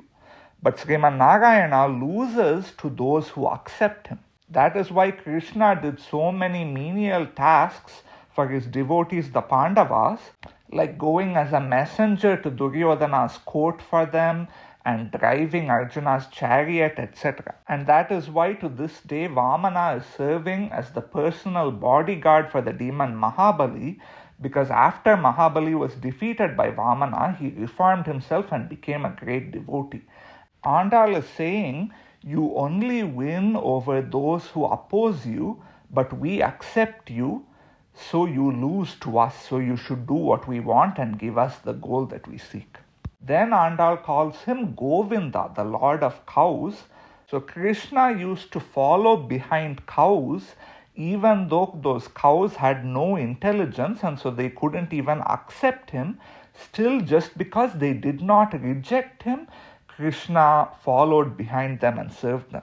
In the same way that when you do Sharanagati, acceptance of Sriman Narayana is not even required, just non-rejection is enough. Then Andal describes the fruit that she wants, namely various ornaments and garlands and clothes that Krishna wore previously. She says, "Yam anivom nandraga," we will wear it well. She says Nandraga or well because Krishna and Nappinai will personally put those clothes on the gopis' bodies. When you attain moksha and you go to Paramapadam, Vaikuntha, 500 apsaras, divine nymphs who are Nityasuris, will come to greet you and they will adorn your body before you go to the Mani Mandapam, the jeweled hall, and see Paravasudevan, the supreme form of Sriman Narayana. But Andal doesn't have the patience for someone else to adorn her body and then wait to see Sriman Narayana. She wants Krishna and Nappinai to immediately adorn her body so that she can unite with Krishna as soon as possible. Then she says she wants Pal Soru Muda Neipedu Murangai Varivara. She wants rice with milk covered with so much ghee that it drips onto her elbows. Earlier she said Neyunnom Palunnom. We will not eat ghee, we will not eat milk as part of our Pavai. But that was speaking about the Upayadasa, the state of the means, whereas this is the Upayadasa, the state of the final goal. And this dish made with milk, rice, and ghee is what is traditionally served on this Kudari Vellum Day. Finally, she describes the most important thing she wants, Kudi irundu kulirndu, to be together with you and enjoy. The state of moksha is characterized by 5 attributes: Salokya, Samipya, Sarupya, Sarshti, and Sayujya. Salokya is being in the same world as Sriman Narayana, that is Paramapadam, Vaikuntha. Samipya is having the same association as Sriman Narayana, that is being an intimate associate of Sriman Narayana and his devotees. Sarupya is having the same form as Sriman Narayana. You acquire the same 4-armed form with Sangha, Chakram, etc., except lacking the Srivatsa tuft of hair where Lakshmi dwells, because Lakshmi is the husband of Sriman Narayana alone. Then Sarshti means having the same opulences as Sriman Narayana. You acquire all the powers that Sriman Narayana has, other than the core functions of creation, preservation, destruction of the universe, etc. Finally, Sayujya means having the same experiences as Sriman Narayana. So when Sriman Narayana gives birth to Brahma or rescues Gajendra, you feel like you are doing that. And most importantly, when Sriman Narayana experiences his Divyatma Swarupam, his divine essential nature, which involves infinite bliss, you experience that infinite bliss, and as an outpouring of that bliss, you perform Nitya Kankaryam, eternal service to Sriman Narayana and his consorts. That is the goal to be attained in moksha. Karavaigal pinsendru காணன் சேர்ந்துன்போம் அறிவொன்றும் இல்லாத ஆய்குலத்து உன் தன்னை பிறவி பெருந்தனை புண்ணியம் யாமுடையோம் குறையொன்றும் இல்லாத கோவிந்தா உன் தன்னோடுறவேல் நமக்கிங்கொழிக்க ஒழியாது அறியாத பிள்ளைகளோம் அன்பினால் உன் தன்னை சிறு பேரழைத்தனவும் சீறி அருளாதே இறைவா நீ தாராய் பகையேலோரெம்பாவாய். Andal finally does Sharanagati to Krishna in order to obtain moksha for herself and the other gopis. Sharanagati means complete surrender to the lotus feet of Sriman Narayana, and it's the only practical way of attaining moksha in the Kali Yuga. There are 6 things that a person does to establish their eligibility of attaining moksha through Sharanagati. The first is Sukrita Hina Jnanam, knowledge of the absence of good deeds that would allow one to pursue moksha on one's own. Andal expresses this with the words Karavaigal pinsendru unbom. We follow behind cows and we eat. If they were following behind cows as part of their Varnashrama Dharma as a Kainkaryam to Sriman Narayana, that could be used as part of Karma Yoga to obtain mastery of the mind, which is a prerequisite for meditating on the Jivatma and Sriman Narayana, which is how you attain moksha through Bhakti Yoga. But they are just tending to their cows in order to eat, not as part of Karma Yoga. So they have no capacity to attain moksha on their own. Then there is apakarsha anusantanam, reflection on one's own shortcomings, which Andal expresses through the words Arivondrum illada aikulathu, born in an ignorant cowherd family. Even if one hasn't done great deeds as part of karma yoga, still sometimes people are born with mastery of the mind, so they don't need to do karma yoga. They can straight away meditate on the Jivatma and Sriman Narayana through the 32 Brahma Vidyas found in the Upanishads. But Andal and the other gopis are girls born in a cowherd family, so they have not studied the Vedas, so they have no capacity to meditate on the 32 Brahma Vidyas. This establishes their akinchanyam or helplessness to attain moksha on their own, which is an adhikaram, a qualification for Sharanagati. Then there is Ishvara Gunapurti Anusantanam, reflection of the fullness of qualities of Sriman Narayana, which Andal expresses with the words Kurayundrum Illada Govinda, the faultless Lord of cows. One might think that Andal and the gopis are not eligible for moksha because they have so many faults. But Sriman Narayana has heya pratyanikatvam, faultlessness, and so his faultlessness makes up for any faults in his devotees. And Andal calls Krishna Govinda, the Lord of cows, to emphasize his saulabhyam, his accessibility. He incarnates on earth even among cowherds in order to give Jivatmas the opportunity to attain moksha through Sharanagati. Then there is Sambandha Jnanam, knowledge of the relationship between the Jivatma and Sriman Narayana. Andal expresses this with the words Un tannodu uravel namakku ingu orikka oriyadu. Our relationship with you will never be destroyed. It is on account of that unshakable relationship that Sriman Narayana will grant them moksha. Then there is Purva Aparadha Kshamanam, seeking forgiveness for past offenses. Andal expresses this with the words Siri Arulade, don't be angry with us. So we have all committed infinitely many sins over the course of infinitely many past births, which have made Sriman Narayana angry at us. As part of Sharanagati, we ask Sriman Narayana to remove his anger, to forgive all our infinitely many sins, and free us from the cycle of samsara. In the case of Andal and the gopis, Krishna is angry that in the very first Pasuram, they said Narayanane Namakke Paritaruvan. They referred to him by the name Narayana, which denotes his paratvam, his supremacy, rather than calling him Govinda, which denotes his saulabhyam, his accessibility. And Sriman Narayana likes his saulabhyam more than his paratvam. Andal asks Krishna to forgive them for this, just like Arjuna in the Bhagavad Gita, upon seeing Krishna's Vishvarupam, asked Krishna to forgive him for all the casual names he had called Krishna in the past. Finally, there is Upaya Apeksha, asking for the goal, which Andal expresses with the words Iraiva ni tarai parai, Lord, give us moksha. This is Andal's actual act of Sharanagati. This is what enabled her to marry Ranganatha and ultimately merge with the Ranganatha statue.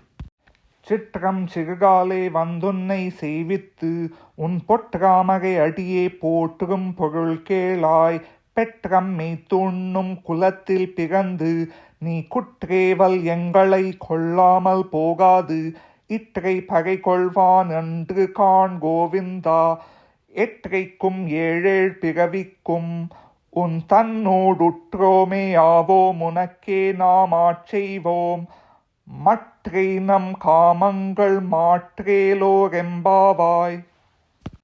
Andal tells Krishna the upayam, the goal that she and the other gopis want for their Sharanagati. Periyavachan Pillai once uttered 5 sentences to summarize the Artha Panchakam, the 5 most important things to know in Hindu philosophy. And all 5 are reflected in this Pasuram. The first is Svasvarupam Ananyarham.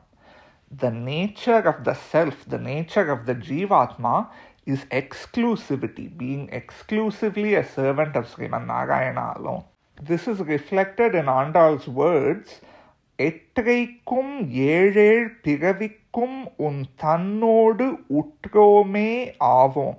We will always be your relatives even after 49 births. 49 births is just a way of saying any number of births. Whenever Sriman Narayana incarnates in this world, Lakshmi also incarnates in this world. So when Sriman Narayana was Rama, Lakshmi was Sita. When Sriman Narayana was Krishna, Lakshmi was Rukmini. But even when Sriman Narayana takes an avataram as an unmarried bachelor, like Vamana avataram, still Lakshmi at least comes and dwells in his chest. In the same way, Muktas and Nityasuris, even after attaining moksha, can come and incarnate in this world whenever Sriman Narayana does. They could incarnate as his associates, like Bharata and Shatrugna were Sriman Narayana's Sangha and Chakram, or they could incarnate as plants and animals in the places where Sriman Narayana dwells. That is why you should never cut down trees in places like Tirupati and Srirangam, because they are often Muktas and Nityasuris taking the form of those trees. The second sentence is Parasvarupam Midunam. The nature of the supreme reality, the Paratattvam, is the divine couple, Sriman Narayana and Mahalakshmi. Sriman Narayana's Paratvam or supremacy is reflected in Andal's words, Ittrai Parai Kolvan Andru Khan Govinda. We did not come seeking this drum, Lord of Cows. So in the 28th Pasuram, Andal did Sharanagati to Krishna, saying, Iraiva ni tarai parai. Lord, give us moksha. But the Tamil word parai also means drum, so Krishna playfully gave them a drum. So Andal says, how can you as the Supreme Lord of all the worlds make such a mistake of confusing moksha with a drum? Is it because you are Govinda, the Lord of cows? By following behind cows, have you lost your intelligence? The third sentence is Virodhi Svarupam Ahankaram. The nature of the obstacle is Ahankaram. Ahankaram here doesn't mean ego. It means having a delusive sense of self, confusing the body with the self. This is reflected in Andal's words, Matre nam kamangal matru. Change any desires we have other than you. The cycle that has kept us in samsara for all eternity is avidya, karma, vasana, ruchi, deha sambandha. You have avidya or ignorance, and that causes you to commit karmas, bad deeds. Those deeds generate vasanas, traces of memory in future births. Those traces of memories lead to ruchi, taste for material pleasures. That ruchi leads to deha sambandham, association with a body. And association with a body leads to avidya, ignorance, because you confuse the body with the self. And so that is the cycle that's been keeping us in samsara for all eternity. And Andal is asking Krishna, prevent us from having any ruchi, any taste for pleasures other than you. The fourth sentence is Upayasvarupam Avan Kripai. The nature of the means of attaining moksha is Sriman Narayana's mercy. This is reflected in Andal's words, Chitram Chirugale Vandunnai Sevittu. We came in the early hours of the morning and worshipped you, did Sharanagati to you. She emphasizes Vandu, we came, because it is the act of walking to Krishna's house that caused Krishna to take pity on them and show mercy by fulfilling their Sharanagati. His mercy is the means by which we attain moksha. Finally, the fifth sentence is Palasvarupam Avan Uganda Antaranga Vritti. The nature of the fruit, the nature of the final goal is personal service pleasing to Sriman Narayana. This is reflected in Andal's words, "Ni kuttreval engalai kollamal pogadu." Don't reject us for personal service. And her words, "Unakke nam aacheivom." We will serve you for your sake alone. In the state of moksha, you have infinite bliss by virtue of experiencing Sriman Narayana's Divyatma Svarupam, his divine essential nature, and then as an outpouring of that bliss, you perform Nitya Kankaryam, eternal service to Sriman Narayana and his consorts. But you shouldn't perform that service just so that you can be happy I performed the service. It is true that all beings in the universe seek happiness, and there is nothing that can ever be done to modify that goal. That is why people are so worried about artificial superintelligence in the future, because it is very difficult to persuade any agent to ever change their terminal goal. So it's not that you should stop desiring happiness, but rather your happiness should be Bhagavad Sukha Paradinam, subordinate to Sriman Narayana's happiness. You should serve Sriman Narayana to make him happy, and then when he is happy, you should be happy out of love for him. You attaining moksha is primarily for Sriman Narayana's benefit and only secondarily for your own benefit. Vanga kadal kadainda Madhavanai Keshavanai Tingal Tirumugattu Seiyizhayar Sendrirenji Angapparai Konda Vaatrai Anipuduvai Pangamalat Tanteriyal Bhattarpiran Kodai Sonna Sangat Tamil Malai Muppadum Tappame Ingipparai Surai Pari Rigandu Malvarai Tol Sengan Tirumugattu Selvat Tirumalal Engum Tiruvarul Petrin Buruvar Embavai. In this Pasuram, which is the Palashruti Pasuram of the Thiruppavai, Andal breaks character and describes the fruit of chanting the Thiruppavai. She describes Sriman Narayana as Vangal Kadal Kadainda Madhavanai Keshavanai, the long-haired husband of Lakshmi who churned the ocean full of ships. In Kurma Avataram, Sriman Narayana helped the Devas churn the ocean under the pretext of obtaining Amrita, when really he was trying to obtain Mahalakshmi. In the same way that under the pretext of helping the gopis with the Pavai Nombu to obtain rain, he really obtained the gopis themselves since they did Sharanagati to him. Andal describes Sriman Narayana as Madhavan, the husband of Lakshmi, because it is due to his association with Lakshmi that he shows compassion and overlooks the sins of those doing Sharanagati and grants them moksha. And she calls him Keshavan. Keshava has multiple meanings. It can mean the Lord of Ka and Isha, the Lord of Brahma and Shiva. It can mean the one who killed the horse demon Keshi, and it can mean the one who has long curly locks of hair. It's the third meaning that's relevant here, because while Sriman Narayana was standing right next to the Devas, helping them to churn the ocean, his long curly locks of hair were flowing in the wind, but the Devas ignored him because they were busy trying to obtain Amrita. Nambi Thiruvaluthi Nadu Dasa once said, "Did the Devas belong to the race of cows? Were they as unintelligent as cows? They were staring at the ocean waiting for salt water when the real nectar was standing right next to them." Then Andal describes the gopis as Anga Parai Konda. Ang, in that place in Gokulam, the gopis obtained that great prize called moksha by going to see Krishna for the purpose of their Pavai Nombu and then doing Sharanagati to his lotus feet. Andal, on the other hand, didn't even do the Pavai Nombu. She just pretended like she was a gopi doing Pavai Nombu, and then she did Sharanagati to Sriman Narayana. and she obtained the very same fruit of moksha.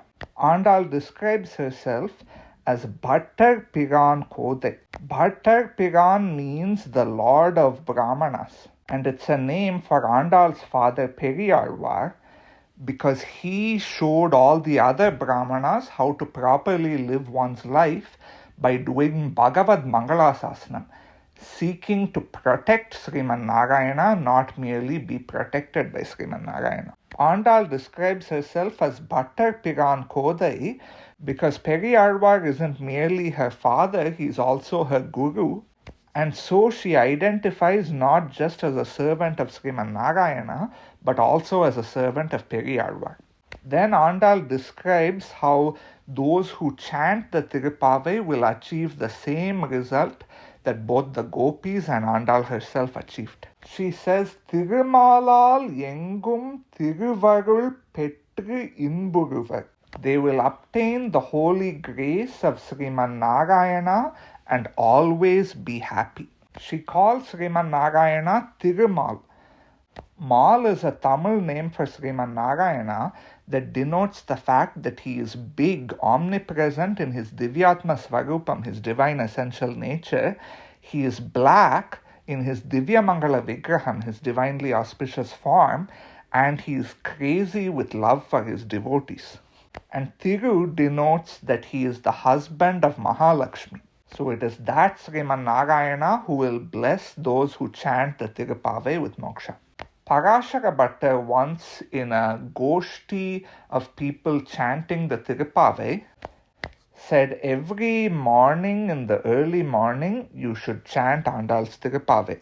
And if you are not able to do that, then in the early morning you should at least chant the Chitram Chirukalai Pasuram, which describes the fruit, which is Kainkaryam, both in this life and in Paramapadam. And if you are not even able to chant that one Pasuram, just remember this Goshti, this incident of Parashara Bhattar and other great Bhagavatas chanting Andal's Thiruppavai. That itself will help you achieve the state that Andal wants you to achieve. Thiruvadi Poorathu Segathudittal Valiye, Thiruppavai Muppadum Seppinal Valiye, Periyalvar Pettredutha Pen Pillai Valiye, Perumpudur Mamunikku Pinnanal Valiye, ஒரு நூற்று 43 கைத்தாள் வாழியே உயரகங்கற்கே கனியுகந்தளித்தாள் வாழியே மறுவாரும் திருமல்லி வளநாடி வாழியே வன்புதுவை நகர்கோதை மலர் பதங்கள் வாழியே கோதை பிறந்த ஊர் கோவிந்தன் வாழும் ஊர் சோதி மணிமாடம் தோன்றுமூர் நீதியால் நலப்பத்தர் வாழுமூர் நன்மகைகள் ஓதுமூர் வில்லிபுத்தூர் வேத கோனூர் பதகங்கள் தீர்க்கும் பரமன் அடி காட்டும் வேதம் அனைத்துக்கும் வித்தாகும் கோதை தமிழ் ஆய்ந்தும் அறியாத மானிடரை வையம் சுமப்பதும் வம்பு